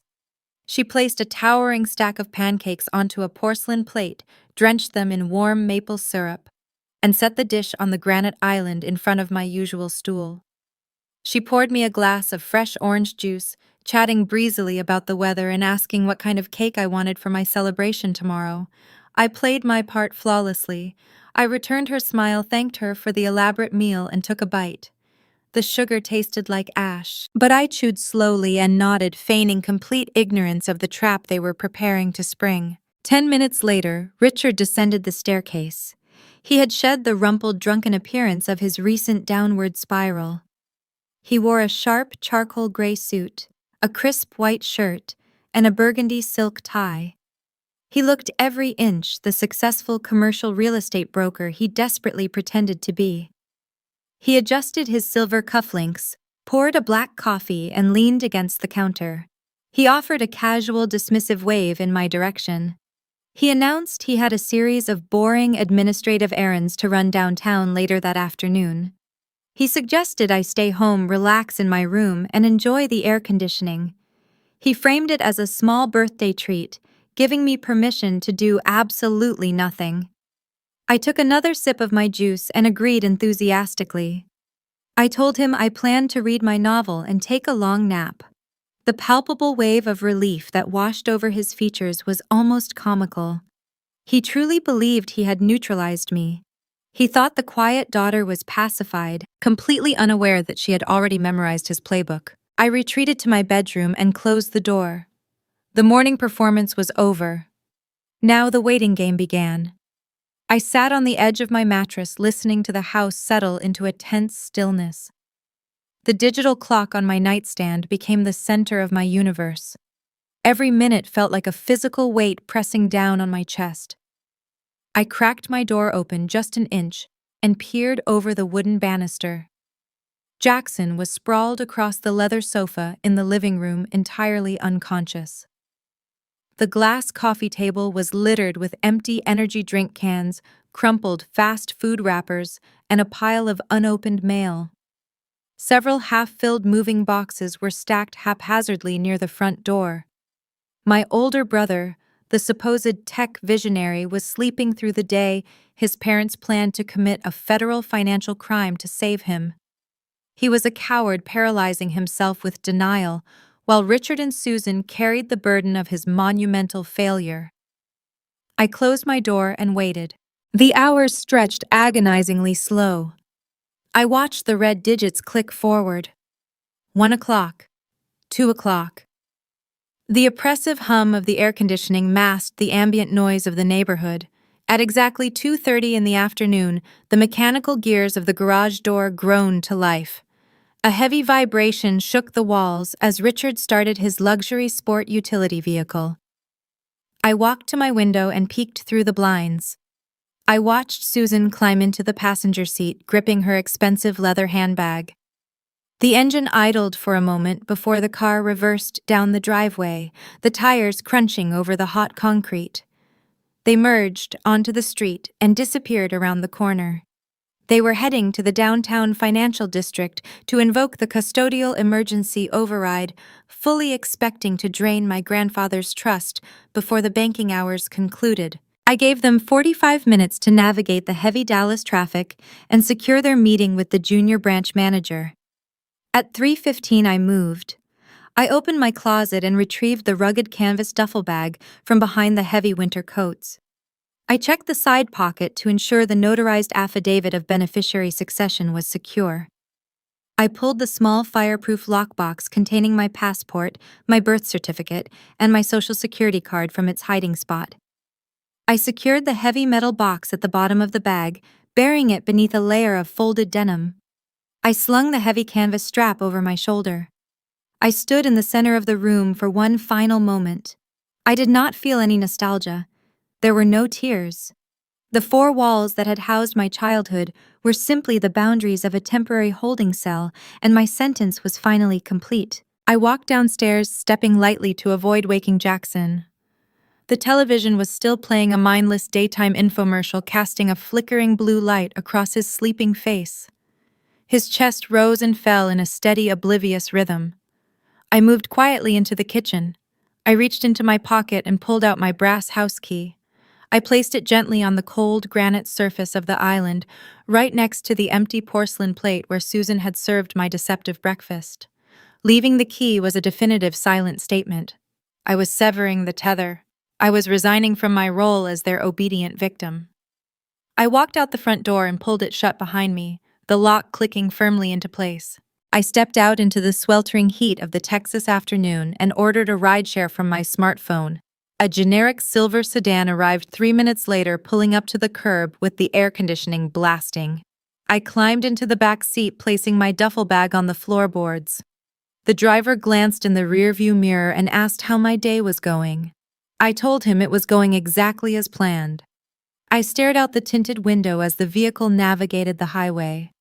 I watched the sprawling suburban neighborhoods slowly fade into dense commercial zones. The flat landscape eventually gave way to the towering glass and steel skyscrapers of the financial district. The blinding reflection of the sun bounced off the modern architecture. My heart beat with a steady rhythmic thud against my ribs. There was no panic, no lingering terror, and no second-guessing. I operated with cold, calculated precision. I was a mechanism executing a programmed defense. The rideshare pulled to a stop at a busy intersection directly outside the towering glass exterior of the private wealth management bank. I thanked the driver, stepped onto the sun-baked pavement, and shouldered my heavy bag. The building was an imposing monument to institutional wealth, a fortress of marble and tinted windows designed to intimidate anyone who did not belong. I scanned the designated parking area near the front entrance. There, resting securely in the reserved premium spot, was Richard's black luxury sport utility vehicle. He was already inside. He was already sitting across from a manager spinning his desperate lies, presenting his forged narratives, and demanding the immediate liquidation of my future. I adjusted the canvas strap on my shoulder and walked toward the towering glass structure. The automated sliding doors opened silently, welcoming a blast of chilled, conditioned air that cut through the stifling afternoon heat. I stepped over the threshold and walked through the revolving doors, stepping directly onto the battlefield they thought they had secured. The final confrontation was no longer an abstract fear. It was happening right now in public under the bright fluorescent lights of the bank lobby. The air inside the private wealth management branch tasted filtered, entirely stripped of the humid Texas dust that choked the streets outside. The expansive lobby was an imposing monument to institutional power. The floors were cut from seamless slabs of white marble that perfectly reflected the recessed lighting above. The acoustics of the building were meticulously designed to absorb sound, reducing the clatter of footsteps and the exchange of millions of dollars to discreet, hushed murmurs. True wealth never felt the need to shout. It whispered behind closed doors. I stood near a massive structural pillar, gripping the canvas strap of my duffel bag, letting my eyes adjust to the chilled environment. Down the main corridor, a row of glass-walled offices displayed the bank's most sensitive client transactions. The transparent walls were a psychological trick, projecting an illusion of transparency while remaining entirely soundproofed. I walked slowly down the hall. My boots made no sound on the thick, plush carpet that bordered the marble walkway. I scanned the occupants of each room, my heart beating in a steady, rhythmic cadence. In the third office on the right, I found my targets. The junior branch manager, a young man wearing a sharp blue suit and an eager, accommodating expression, sat behind a wide mahogany desk. His fingers danced across his computer keyboard with practiced efficiency. Through the heavy glass partition, the sound was distinct. It was a sharp, rhythmic clicking. Each keystroke was another digital sequence in the wire transfer protocol, another step closer to draining my future. Richard sat opposite the young manager, leaning back in a plush leather guest chair with an air of relaxed triumph. His legs were crossed, his tailored suit jacket unbuttoned. He projected the easy confidence of a man who had just closed a lucrative real estate deal. Susan sat right beside him, her hands folded neatly in her lap, playing the role of the serene, supportive matriarch. They were inches away from the finish line. I glanced at the sleek digital clock mounted on the wall behind the manager's desk. It was 3:55 in the afternoon. The financial day closed at 4 o'clock. They thought they had won. They thought the money was already theirs. I did not knock. I reached out, wrapped my hand around the polished silver door handle, and pushed the heavy glass door inward. The hinges were silent, but the sudden physical intrusion of my presence hit the small room like a shockwave. The sharp, rhythmic clicking of the keyboard abruptly ceased. The junior manager paused, his hands hovering motionless over the keys, his brow furrowing in deep confusion. He looked up, clearly surprised to see a teenager carrying a duffel bag interrupt a restricted meeting. My parents froze. For a fraction of a second, their polished country club masks slipped, revealing the raw, unvarnished terror boiling underneath. Richard's face dropped as if he had just witnessed an apparition stepping out of a nightmare. The blood drained from his cheeks in an instant, leaving a sickly pale hue behind his expensive summer tan. He lurched forward, his forearms slamming onto the mahogany desk as he scrambled to cover the printed wire transfer forms with his own body. He moved with the frantic, uncoordinated panic of a thief caught with his hands inside the vault. "Olivia," Richard stammered, his voice thin and hollow, entirely lacking its usual booming, authoritative resonance. "What are you doing here?" I did not look at him. I did not acknowledge his panic, nor did I acknowledge Susan's sudden, rigid intake of breath. I bypassed my parents entirely, locking my gaze directly onto the junior branch manager. The young man looked between the three of us, his eyes darting back and forth, clearly sensing the sudden volatile shift in the room's chemistry. "My name is Olivia Smith," I stated, keeping my voice perfectly level. I projected a cold, unwavering authority that did not belong to a 17-year-old high school student. "I am the sole beneficiary of the generation-skipping trust you are currently attempting to access. I am instructing you to halt that transaction immediately, and I am requesting the immediate presence of Senior Trust Officer Thomas Sterling." The words hung in the chilled air of the office, sharp and undeniable.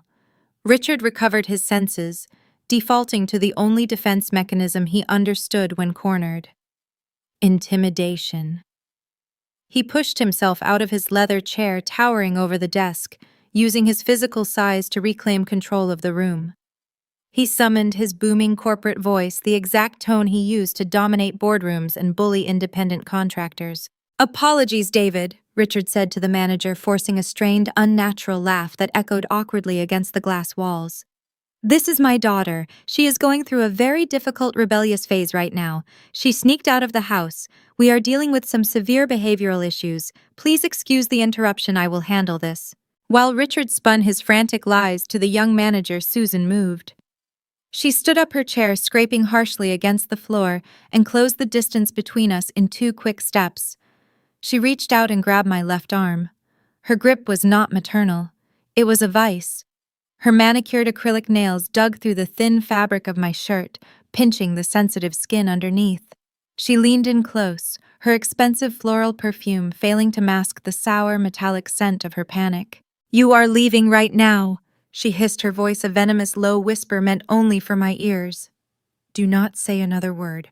Walk out that door, or I swear to you I will make you regret this for the rest of your life." 6 months ago, I would have flinched. I would have lowered my eyes, yielded to the physical pressure, and retreated into my quiet shell, choosing the safety of silence over the danger of confrontation. Today, I did not even blink. I did not shrink away from her threat. I turned my head slowly and looked down at her hand clamped around my bicep. Then I looked directly into her eyes.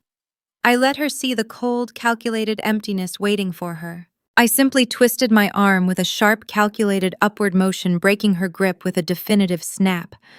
I took 1 step back, severing the physical contact entirely. "Do not touch me again," I said. The quiet steel in my voice caused Susan to stumble backward, her mouth falling open in shock. She stared at me as if a stranger had just hijacked her daughter's body. The junior manager, David, was now visibly alarmed. The illusion of a standard family financial meeting had disintegrated in front of him. He picked up the sleek black telephone receiver resting on his desk, his thumb hovering over the speed dial button for building security. He did not know who was telling the truth, but he knew the situation had breached standard banking protocol. A minor was challenging a provisional custodian, and the threat of legal liability loomed heavily over his desk. He never got the chance to dial the number. Before his thumb could press the keypad, the heavy, solid mahogany door located at the rear of the office swung open. This second door connected the junior administrative offices to the inner sanctum of the private wealth management division, a restricted area inaccessible from the main lobby. The air pressure in the small room shifted. Thomas Sterling walked in. He wore the same immaculate charcoal suit he had worn during our secret meeting weeks ago. His posture was rigid, his shoulders squared, and his expression was an unreadable mask of pure professional detachment. In his right hand, he carried a thick red file folder. In the banking world, the color red rarely signaled a routine successful transaction. It signified a critical flag, a frozen account, or an active investigation. Sterling did not look at Richard.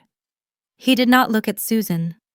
He walked around the mahogany desk and stood directly beside the junior manager. The presence of a senior trust officer in a low-level administrative office acted like a sudden drop in atmospheric temperature. The lingering traces of Richard's manufactured authority evaporated instantly, sucked out of the room by Sterling's silent command. The junior manager slowly lowered the telephone receiver back into its cradle, stepping back to yield the floor to his superior. Richard swallowed hard, his Adam's apple bobbing in his throat. He tried to straighten his posture, desperately attempting to salvage his corporate persona, but the tremor in his hands betrayed him. Susan remained frozen near the glass wall, her eyes fixed on the red folder. I adjusted the strap of my canvas duffel bag, standing tall near the doorway. I had held the gate exactly as my grandfather requested. The final piece of the board was now in place. The trap was armed, the target was standing directly on the pressure plate, and the gatekeeper was ready to drop the hammer. Thomas Sterling did not offer a polite greeting. He did not extend a hand to my father, nor did he acknowledge the junior manager with a professional nod. He moved into the confined space of the glass-walled office with the quiet, lethal efficiency of a surgeon preparing to operate. The ambient temperature in the room seemed to plummet the second his leather shoes crossed the threshold. He stepped directly up to the mahogany desk, bypassing my rigid parents entirely. He placed the thick red file folder flat onto the polished wooden surface, pressing his palm against the cover. He locked his eyes onto the young branch manager sitting behind the monitor. "Cancel that wire request immediately," Sterling ordered. His voice was not loud, but it carried a dense, undeniable authority that demanded instant compliance. David swallowed hard, his Adam's apple bobbing visibly above his silk tie. His fingers recoiled from the computer keyboard, as if the plastic keys had suddenly caught fire. He did not ask for clarification. He recognized the hierarchy of the institution, and he knew a senior trust officer holding a red file meant the transaction was fundamentally toxic. David reached toward a small organizational tray resting near his monitor. He picked up a heavy wooden rubber stamp, pressed it firmly into a red ink pad, and brought it over the printed wire transfer authorization Richard had signed just moments ago. He brought his hand down hard. The crisp, definitive sound of the void stamp hitting the paper echoed through the quiet office. It sounded like a steel door slamming shut. That sharp mechanical thud shattered the temporary paralysis holding my father in his chair. Richard surged upward, his large frame knocking his leather seat backward. He slapped both palms flat against the edge of the mahogany desk, leaning his upper body toward Sterling. The remnants of his polished corporate facade burned away in an instant, leaving behind a frantic, cornered man fighting for survival. "Who the hell do you think you are?" Richard demanded, his voice echoing harshly against the glass partitions.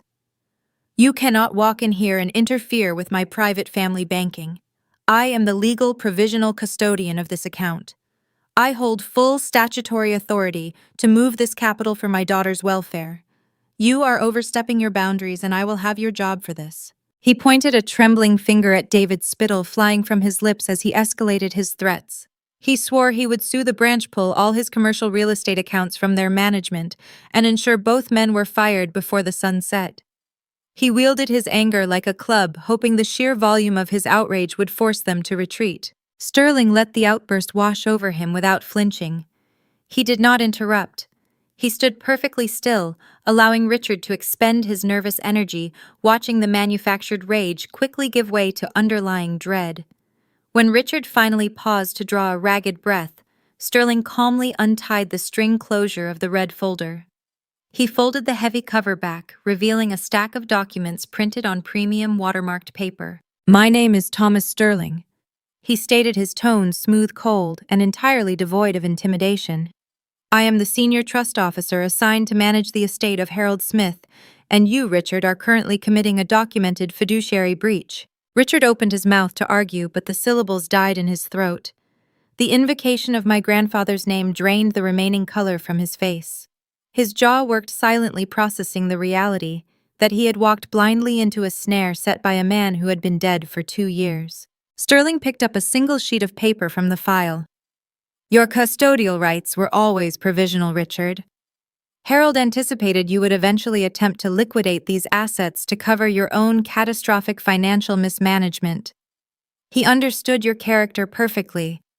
Therefore, he embedded a specific defensive mechanism into the foundational charter of this trust. We call it the springing lock. Susan let out a sharp gasp. She covered her mouth with both hands, her eyes widening with mounting apprehension. She took a slow step backward, pressing her shoulders against the cold glass partition, trying to distance herself from the epicenter of the blast. Sterling adjusted his reading glasses and read the clause aloud. His diction was sharp, precise, and unforgiving.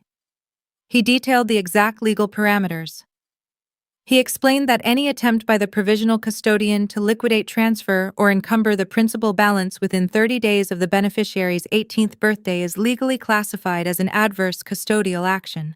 By walking into this branch today, Sterling said, lowering the paper and looking directly into my father's terrified eyes, and submitting a wire request a mere 8 hours before Olivia reaches the age of majority, you did not secure the funds. You triggered the trap. Richard stopped breathing. His chest froze, his lungs refusing to draw oxygen from the filtered air. The swagger he had carried into the building evaporated, leaving behind a hollow, aging man staring into the abyss of his own failures. Sterling proceeded to explain the mechanical consequences of the lock. He stated that the $1.9 million was now subject to a mandatory, irrevocable protective freeze. The capital could not be moved, wired, or accessed by anyone. Not by Richard. Not by the junior manager. Not even by me.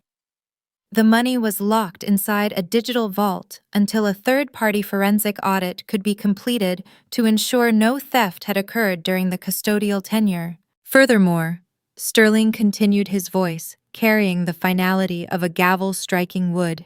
This action generates an automatic notification to the Texas Probate Court. A judge will review this attempted transfer as a suspected theft of a minor's inheritance by a designated guardian. The gravity of the situation settled over the room like a heavy shroud. Richard's knees buckled slightly. He gripped the edge of the mahogany desk, his knuckles turning stark white, desperate to keep himself upright. His mouth opened and closed, seeking air that seemed to have vanished from the room. The financial house of cards was imploding and the destruction was total. Jackson had promised his impatient private lenders $1.5 million by tomorrow morning. He had used my father's commercial real estate firm and our suburban family home as collateral for the bridge loans. They had banked their entire survival on the assumption that my grandfather's money would bail them out. Now that money was untouchable. When the sun rose tomorrow, the lenders would collect. Jackson's debts would default. The creditors would seize Richard's business accounts. The bank would initiate foreclosure on the house. The empire of lies my parents had maintained for decades was collapsing, and they had pulled the foundational pillar out with their own hands. Susan let out a soft whimpering sound. Her legs gave way, and she slid down the glass wall until she was kneeling on the carpet. She stared at the red folder as if it were a venomous snake preparing to strike. Her pageant queen composure was ruined, her carefully styled hair falling across her face.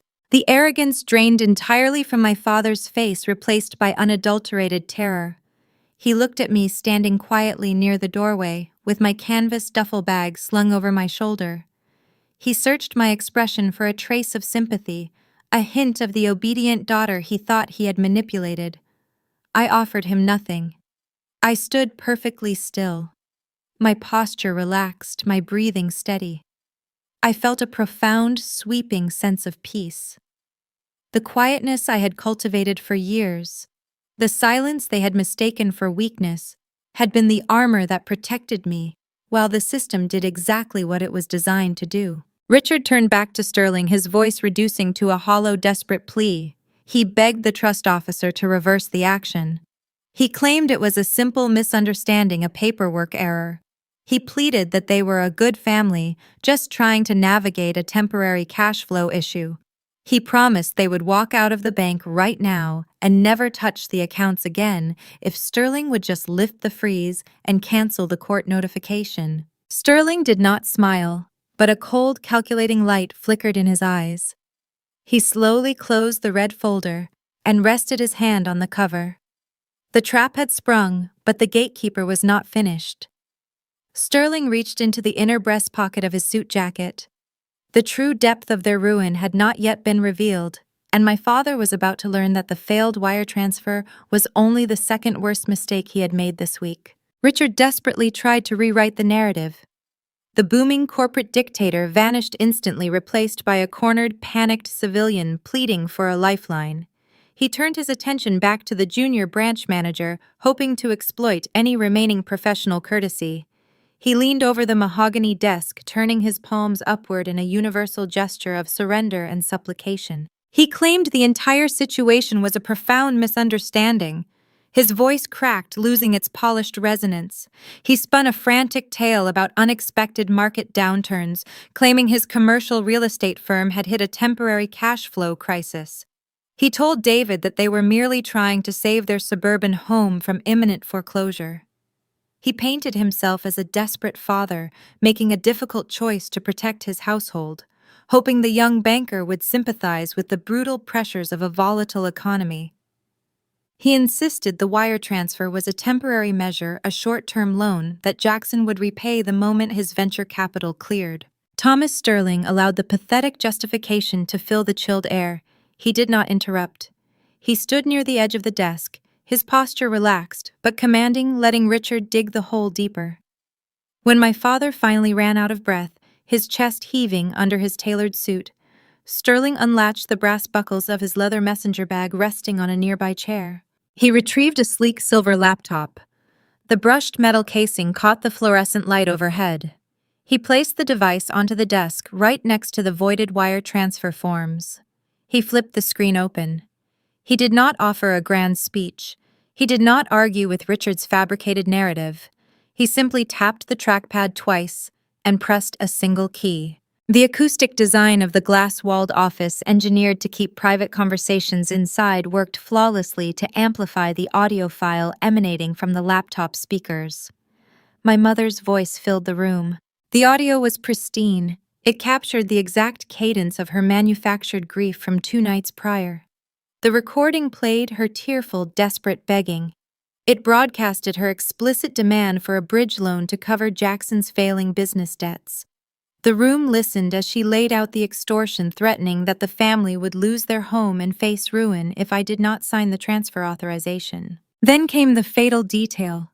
The recording captured my voice, soft and hesitant, asking about the legal paperwork and the ink stamp sitting at the bottom of the page. Susan's recorded response echoed against the glass partitions, crisp and undeniable. She admitted the document was already certified. She confirmed that Bradley Thompson had pre-notarized the financial surrender without my presence, without verifying my identity, and without witnessing my signature. Sterling pressed the spacebar. The audio stopped, leaving a heavy, suffocating quiet in its wake. David, the junior manager, reacted instantly. He pushed his leather office chair backward, the wheels gliding rapidly across the plastic floor mat. He pressed his spine against the backrest, physically distancing himself from the desk, the laptop, and my parents. The color drained from his face. He was a young banker eager to impress affluent clients, but he recognized a radioactive legal liability the moment he heard one. Participating in the liquidation of a minor's trust using falsified documents was a career-ending offense, carrying the genuine threat of a prison sentence. Richard stared at the silver laptop as if it were an explosive device counting down to 0. The subtle, involuntary tremor in his hands began. It started in his fingertips and traveled up his wrists, a physical manifestation of his disintegrating reality. He looked down at his own shaking hands, unable to command his nerves. He realized the scope of his error. He had not merely attempted an unauthorized banking transaction. He had committed documented, undeniable fraud. Sterling closed the laptop screen. The soft, mechanical click felt like a gavel striking a block. Coercing a minor with a falsified, pre-notarized document constitutes a felony under the statutes of this state, Sterling stated. His voice was a clean, sharp blade cutting through the lingering tension. It carries mandatory sentencing guidelines for financial fraud, extortion, and conspiracy to defraud a protected trust. Susan let out a strangled, hollow gasp. The theatrical tears she had employed in my bedroom were entirely gone. Her face crumpled, the carefully maintained pageant queen composure collapsing into raw, ugly despair. Genuine moisture flooded her eyes, spilling over her lashes and cutting harsh tracks through her expensive makeup. Her shoulders shook violently, not a calculated performance, but the physical reaction of a woman realizing her pristine suburban life was over. The country club memberships, the catered dinner parties, the illusion of superiority, all of it was incinerated by a 2-minute digital audio file. Sterling kept his gaze fixed on my father. He delivered the final terms of the engagement. He operated with the ruthless precision of a man who held every single advantage on the board. "You have a binary choice," Richard Sterling instructed, his tone chillingly calm. "Option 1. You and your wife stand up, walk out of this lobby, and return to whatever remains of your life. You will forfeit your provisional custodial rights immediately. You will never contact Olivia regarding her finances, her trust, or her legal decisions again. You will walk away with nothing, but you will walk away as free citizens." Sterling paused, letting the weight of the offer settle into the room. "Option 2. Sterling continued. You decide to argue, you decide to challenge the freeze, or you attempt to retaliate against my client. If you choose that path, I will forward this digital audio file along with the voided wire transfer forms and the fraudulent notary stamp directly to the district attorney for immediate prosecution." The choice was clear: surrender the inheritance or go to prison. Richard looked like a man standing on the gallows. The tremor in his hands worsened. He dragged his gaze away from the trust officer and turned toward me. He looked at the daughter he had spent years ignoring, belittling, and underestimating. He searched my face for a trace of the quiet, obedient child who used to shrink away from his booming voice. He took a hesitant step toward me. His eyes were wide, wet with unshed tears of terror. He extended his shaking hand in my direction. "Olivia, please." Richard begged, his voice a pathetic, rasping whisper. "You have to fix this. You have to tell him it was just a family misunderstanding. We were just trying to keep a roof over your head. We are your parents. You cannot let him do this to us." He was asking me to lie to a federal trust officer. He was asking me to cover up his crimes so he could return to the house and find another way to steal my future. He expected the ingrained habits of obedience to override my sense of self-preservation.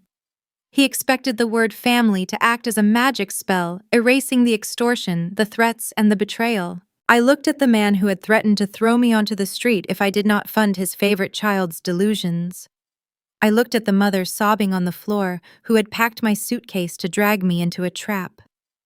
I felt no anger. I felt no sorrow. The emotional vault I had constructed over the years served its final purpose, filtering out the guilt they were desperately trying to weaponize. I held his gaze. I mirrored the same flat, stoic expression he had used to dismiss my college acceptance letters. I remembered the cold, detached tone he employed when he told me my education was an unnecessary expense. I channeled every ounce of his unyielding corporate persona and handed it back to him. "It is business, Dad," I said. The words struck him with physical force. He flinched, stepping backward, his hand falling limply to his side. The realization finally pierced his panic. I was not going to save him. I was not going to recant. The quiet daughter had held the gate and the predators were now locked outside the walls. Sterling picked up his red folder. The junior manager remained pressed against his chair, waiting for the toxic clients to vacate his office. The extortion had been exposed, the trap had been sprung, and the fallout was already rippling outward. Jackson's creditors were waiting, unaware that the promised capital had just evaporated into the chilled air of a downtown bank lobby. My statement hung in the chilled air of the bank office, a final verdict delivered without a single raised voice. Richard stared at me, his mouth slightly open, searching my features for any residual trace of the obedient child he had conditioned for 17 years. He found nothing but a polished mirror reflecting his own ruthlessness back at him. The last remaining embers of his manufactured authority extinguished. He looked hollow, stripped of the corporate armor he used to navigate the world. He reached down, grasping Susan by the elbow. He did not issue another threat. He did not look at Thomas Sterling. He hauled my mother to her feet, pulling her toward the heavy glass door. Susan stumbled, her designer heels catching on the plush carpet. She did not look back at me. Her face was buried in her hands, her shoulders shaking with the undeniable realization that the affluent suburban illusion she worshipped was over. They walked out of the junior branch manager's office, navigating the pristine marble lobby in profound, suffocating silence. They passed the security desk, pushed through the revolving doors, and vanished into the unforgiving heat of the Texas afternoon. They were leaving the battlefield with nothing. The glass door clicked shut, sealing the quiet back inside the room. The young branch manager remained pressed against his leather chair, his face pale, actively avoiding eye contact with anyone. He wanted to disappear into the drywall. Sterling turned his attention away from the retreating figures. He moved with the calm, practiced efficiency of a man who dealt in certainties. He reached down and closed the silver laptop, ending the digital threat of the audio recording. He gathered the voided wire transfer forms and the fraudulent notary document, sliding them back into the red file folder. Then he unlatched his leather messenger bag. He placed the red folder inside, secured the brass buckles, and pushed the leather flap down. The sharp, definitive metallic snap of Sterling's briefcase closing echoed through the room. It was a precise, heavy sound. It was the sound of a vault locking. It was the sound of my family's fate being permanently sealed. Sterling retrieved a separate, unmarked manila envelope from the secondary compartment of his bag. He slid it across the mahogany desk toward me. He instructed me to open it. Inside rested the legitimate, legally binding succession documents required to transfer the Generation Skipping Trust into my sole control. These were not the deceptive traps my father had tried to force upon me. These were the true architectural blueprints of my future. Sterling handed me his silver pen. He pointed to the date line located at the top margin of the first page. He instructed me to date the signature for tomorrow, specifically marking the time as 12:01 in the morning. By post-dating the execution, the paperwork would automatically activate the exact minute I reached the age of majority. I leaned over the desk and signed my name. The ink flowed smoothly across the heavy parchment. Every stroke felt like a chain breaking. I signed the initial succession charter, the beneficiary acknowledgement, and the corporate trustee alignment form. I handed the pen back to Sterling. He reviewed the signatures, nodded once in approval, and placed the documents into a protective sleeve. He told me to find a safe place to spend the night, advising me not to return to the suburban house under any circumstances. He promised to call me when the financial markets opened in the morning. I left the private wealth management building carrying my canvas duffel bag. I hailed a standard yellow taxi and directed the driver to a modest, anonymous chain hotel located near the University District, miles away from my parents' neighborhood. I paid for the room in cash using the money I had saved from the bookstore. The hotel room was unremarkable. It featured a generic floral bedspread, a bolted-down television, and a window overlooking a concrete parking garage. To me, it was a sanctuary. I locked the deadbolt, fastened the security chain, and placed my duffel bag on the floor. I sat on the edge of the mattress and watched the sun dip below the Dallas skyline. I did not celebrate. I did not order room service or turn on the television. I simply sat in the sterile, quiet space and waited for the clock to turn. At exactly midnight, my 18th birthday began. There were no candles. There was no cake. There was only a profound, sweeping sense of liberation. The invisible tether connecting me to Richard and Susan severed completely. I was a legal adult, and the $1.9 million resting in my grandfather's trust was now shielded by a fortress they could never breach. I slept soundly for the first time in months. The next morning, the shockwaves of the failed heist hit the suburban house with catastrophic force. I did not need to be there to witness the destruction. The narrative of their ruin was delivered directly to my smartphone, documented in a series of frantic, escalating voicemails left by my mother. I sat at the small hotel desk, sipping a cup of bitter instant coffee, and listened to the digital audio files paint a picture of absolute collapse. The first voicemail arrived at 8:30 in the morning. Susan sounded breathless, her voice strained and frantic. She begged me to call Sterling and reverse the freeze. She revealed that Jackson's private investors had not waited for the afternoon. They had arrived at Richard's commercial real estate office the moment the doors opened, demanding the $1.5 million Jackson had promised them. When Richard could not produce the capital, the investors executed the default clauses embedded in the bridge loans. The second voicemail arrived an hour later. The begging had evaporated, replaced by a venomous hysterical rage. Susan cursed my name, blaming my selfishness for the disaster unfolding around them. She screamed into the receiver, detailing the true depth of Richard's financial incompetence. In his desperation to fund his golden child's illusions, my father had cross-collateralized every asset he possessed. He had co-signed all of Jackson's volatile business loans, using the equity in our family home and the operating accounts of his real estate firm as leverage. Because the trust was locked behind the forensic audit, Richard had zero liquidity to appease the creditors. The default triggered an automatic cascade. The private lenders immediately initiated asset seizure protocols. The bank holding the primary mortgage on our suburban house was notified of the default, prompting them to begin expedited foreclosure proceedings. The empire of lies was burning to the ground, consuming everything my parents had spent their lives pretending to own. The third and final voicemail arrived just before noon. Susan was no longer screaming. Her voice was a hollow, broken whisper stripped of all theatricality. The ultimate betrayal had occurred, and it did not come from me. It came from the son they had sacrificed everything to protect. Jackson had fled the state. When the investors showed up at the office, Jackson realized the trust money was gone, and the shield was broken. Instead of facing the consequences of his fraudulent startups, he reverted to his true nature. He packed his remaining designer clothes into his leased luxury truck and drove away. He abandoned his parents to face the financial slaughter he had engineered. Susan choked on a sob as she explained that she had walked into the kitchen to find his cheap, prepaid burner phone resting on the cold granite island, right next to the house key I had left behind the day before. He did not leave a note. He did not offer an apology. He simply ran, leaving Richard and Susan to drown in the ocean of debt he had accumulated in their names. I listened to the final message twice, letting the reality of their implosions settle into my mind. I opened the digital log I had created months ago, filing the audio recordings into the secure archive. Then I opened my phone settings, navigated to my mother's contact profile, and pressed the block button.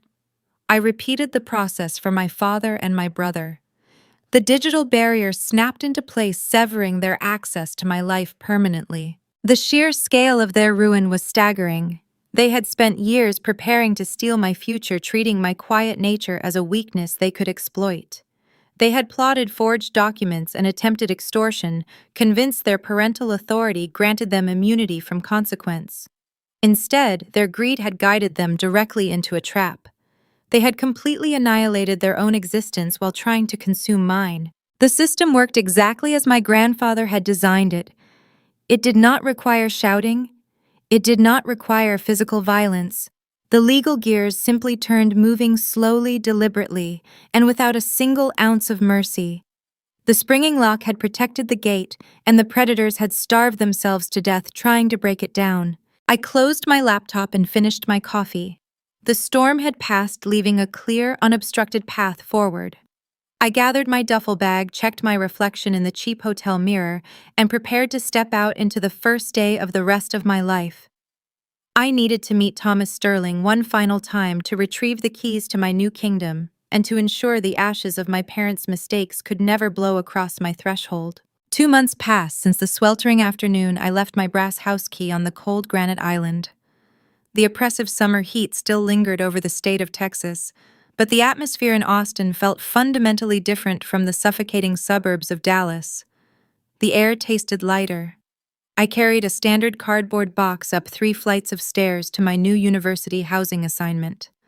The walls were painted a generic shade of beige, and the twin mattress was standard institutional issue, but to me the small space was a palace. It belonged to me. The digital lock on the heavy wooden door clicked shut behind me, securing a sanctuary where no one could ever again demand my compliance or threaten my shelter. I began unpacking my few belongings with a steady, methodical pace. I placed my grandfather's old olive green tackle box on the highest shelf in the closet. I no longer needed its hidden compartments to conceal legal documents, but keeping the battered metal box close served as a physical reminder of the man who saw the future and provided me with the tools to survive it. The transition of financial power occurred seamlessly in the weeks following my 18th birthday. Thomas Sterling handled the bureaucratic heavy lifting, while I stayed in a modest rented apartment near the university campus. The federal forensic audit concluded much faster than anyone originally anticipated. Investigators from the Oversight Committee reviewed the forged notary stamp, the voided wire transfer forms, and the pristine audio recording I had submitted. Because the theft was intercepted at the threshold, there was no convoluted paper trail to untangle.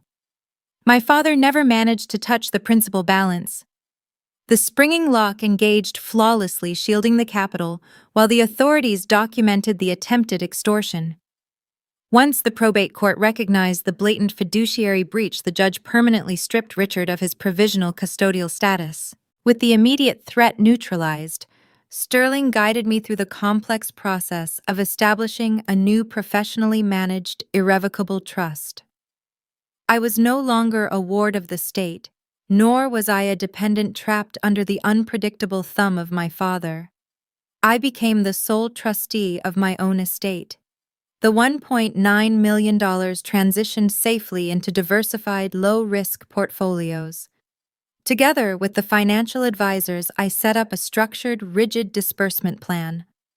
A modest monthly stipend now automatically transfers into my personal checking account to cover university tuition, campus housing, and basic groceries. I do not drive a leased luxury sports car, and I do not purchase expensive designer clothing.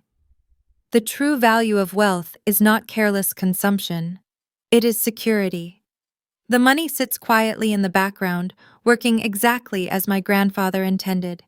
It buys me the ultimate luxury, the freedom to exist without fear. News regarding the fate of my former family filtered down to me through the fragmented channels of extended relatives. A distant cousin from Houston called me a few weeks ago, eager to share the scandalous gossip sweeping through the family tree. I listened to her frantic recounting without interrupting, treating the information like a dry quarterly financial report.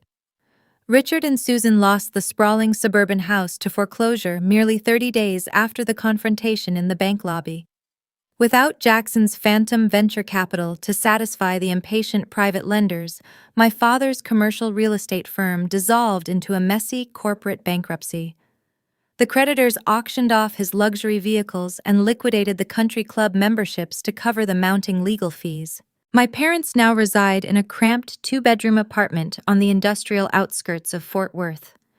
Richard was forced to take a mid-level management position at a logistics company, working grueling hours under a regional director, 10 years his junior.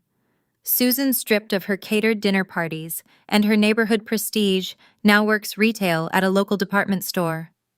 Their fragile empire of lies shattered, leaving them to navigate a harsh, unforgiving reality they had spent decades pretending to be above. They tried to spin the narrative, claiming they downsized by choice, but public bankruptcy filings are impossible to hide. As for Jackson, his cowardly escape did not last very long. His ruthless private investors hired specialized asset recovery agents who tracked him down to a cheap roadside motel in Arizona. The Golden Boy is currently facing multiple civil lawsuits for corporate fraud and intentional breach of contract. The judges froze his remaining personal accounts. He will likely spend the next decade of his life working minimum wage jobs merely to satisfy court-ordered restitution payments. The pedestal my parents built for him finally collapsed under the weight of his own arrogance. When my cousin finished detailing their collective ruin, she paused clearly, waiting for me to express joyous vindication or perhaps a lingering sense of sorrow. I offered neither. I simply thanked her for the update and politely ended the phone call. I do not feel vindictive about their spectacular collapse. I do not harbor any burning desire for revenge, nor do I carry a single ounce of guilt. Revenge requires a deep emotional investment, and I closed those accounts a long time ago. The destruction they experienced was entirely self-inflicted. They dug a deep grave, handed me the shovel, and expected me to climb inside. I simply refused the tool and walked away. I feel a profound, sweeping sense of peace. It is the specific kind of peace that only arrives when you realize the hurricane has passed and your foundation remains entirely intact. For 17 years, my parents believed they were molding me into an obedient, passive victim. They mistook my quiet nature for weakness. They assumed my lack of visible rebellion meant I was blind to their daily manipulation. They never understood that silence is an incredibly versatile tool. In their hands, silence was a weapon used to isolate, intimidate, and control. In my hands, it became impenetrable armor.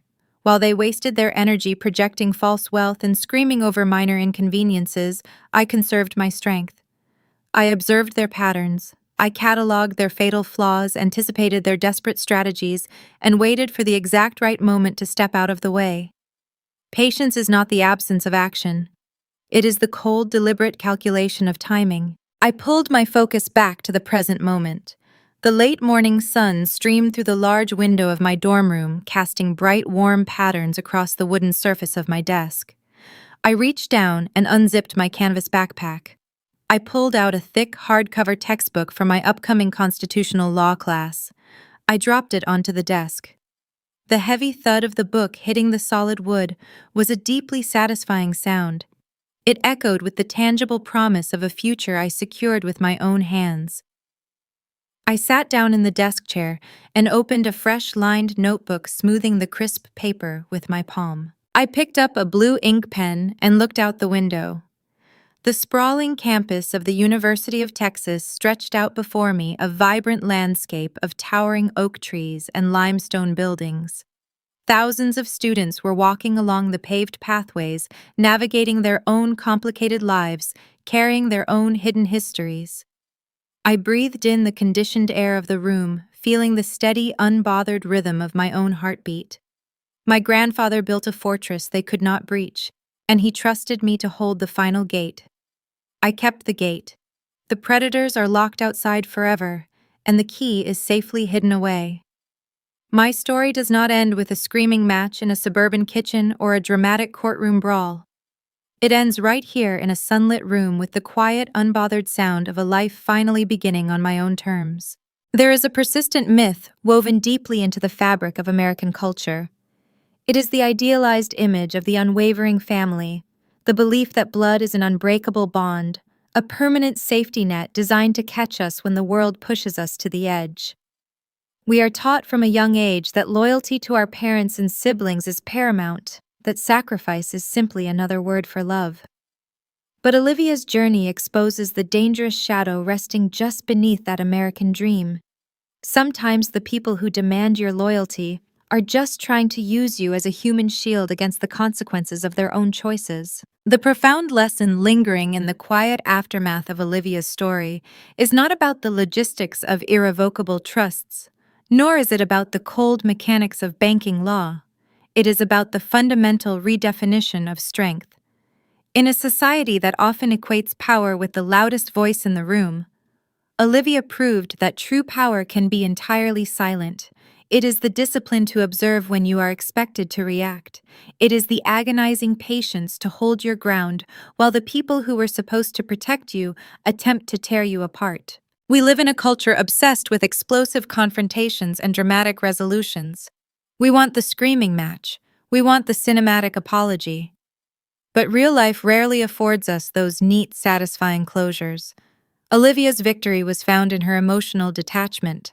She recognized that her parents' entitlement was a bottomless well, and no amount of money, not a fraction of her grandfather's wealth, nor every cent she owned would ever be enough to fill the void of Jackson's failures or Richard's shattered ego. She learned the hardest truth of adulthood: you cannot save people who are determined to drown, and you are under no obligation to let them drag you under the surface with them. This narrative resonates because it holds up a mirror to the quiet battles so many of us fight behind closed doors. It validates the sheer exhaustion of being the responsible one in a room full of adults who are acting like reckless children. If you have ever had to become the villain in someone else's story simply to protect your own peace, you are not alone. That shared, unspoken resilience is exactly why we gather here. If this journey spoke to that fiercely guarded part of your own history, make sure to follow the channel Anna Tells Stories. We explore the complicated hidden truths of family dynamics, giving a voice to those who have learned to survive in the silence. As the dust settles on Olivia's new life in a sunlit Austin dorm room, the lingering question isn't really about the people she left behind. It is about the nature of the walls we are all eventually forced to build. We construct our fortresses out of pure necessity, reinforcing the gates with hard boundaries, physical distance, and unreturned phone calls. We lock the doors to keep the predators out so we can finally breathe. But sitting in the quiet safety of a room that is entirely your own, listening to the muffled sounds of the world moving on, you might occasionally stare at the heavy deadbolt on your front door and wonder, did the lock finally set you free, or did it just change the shape of the cage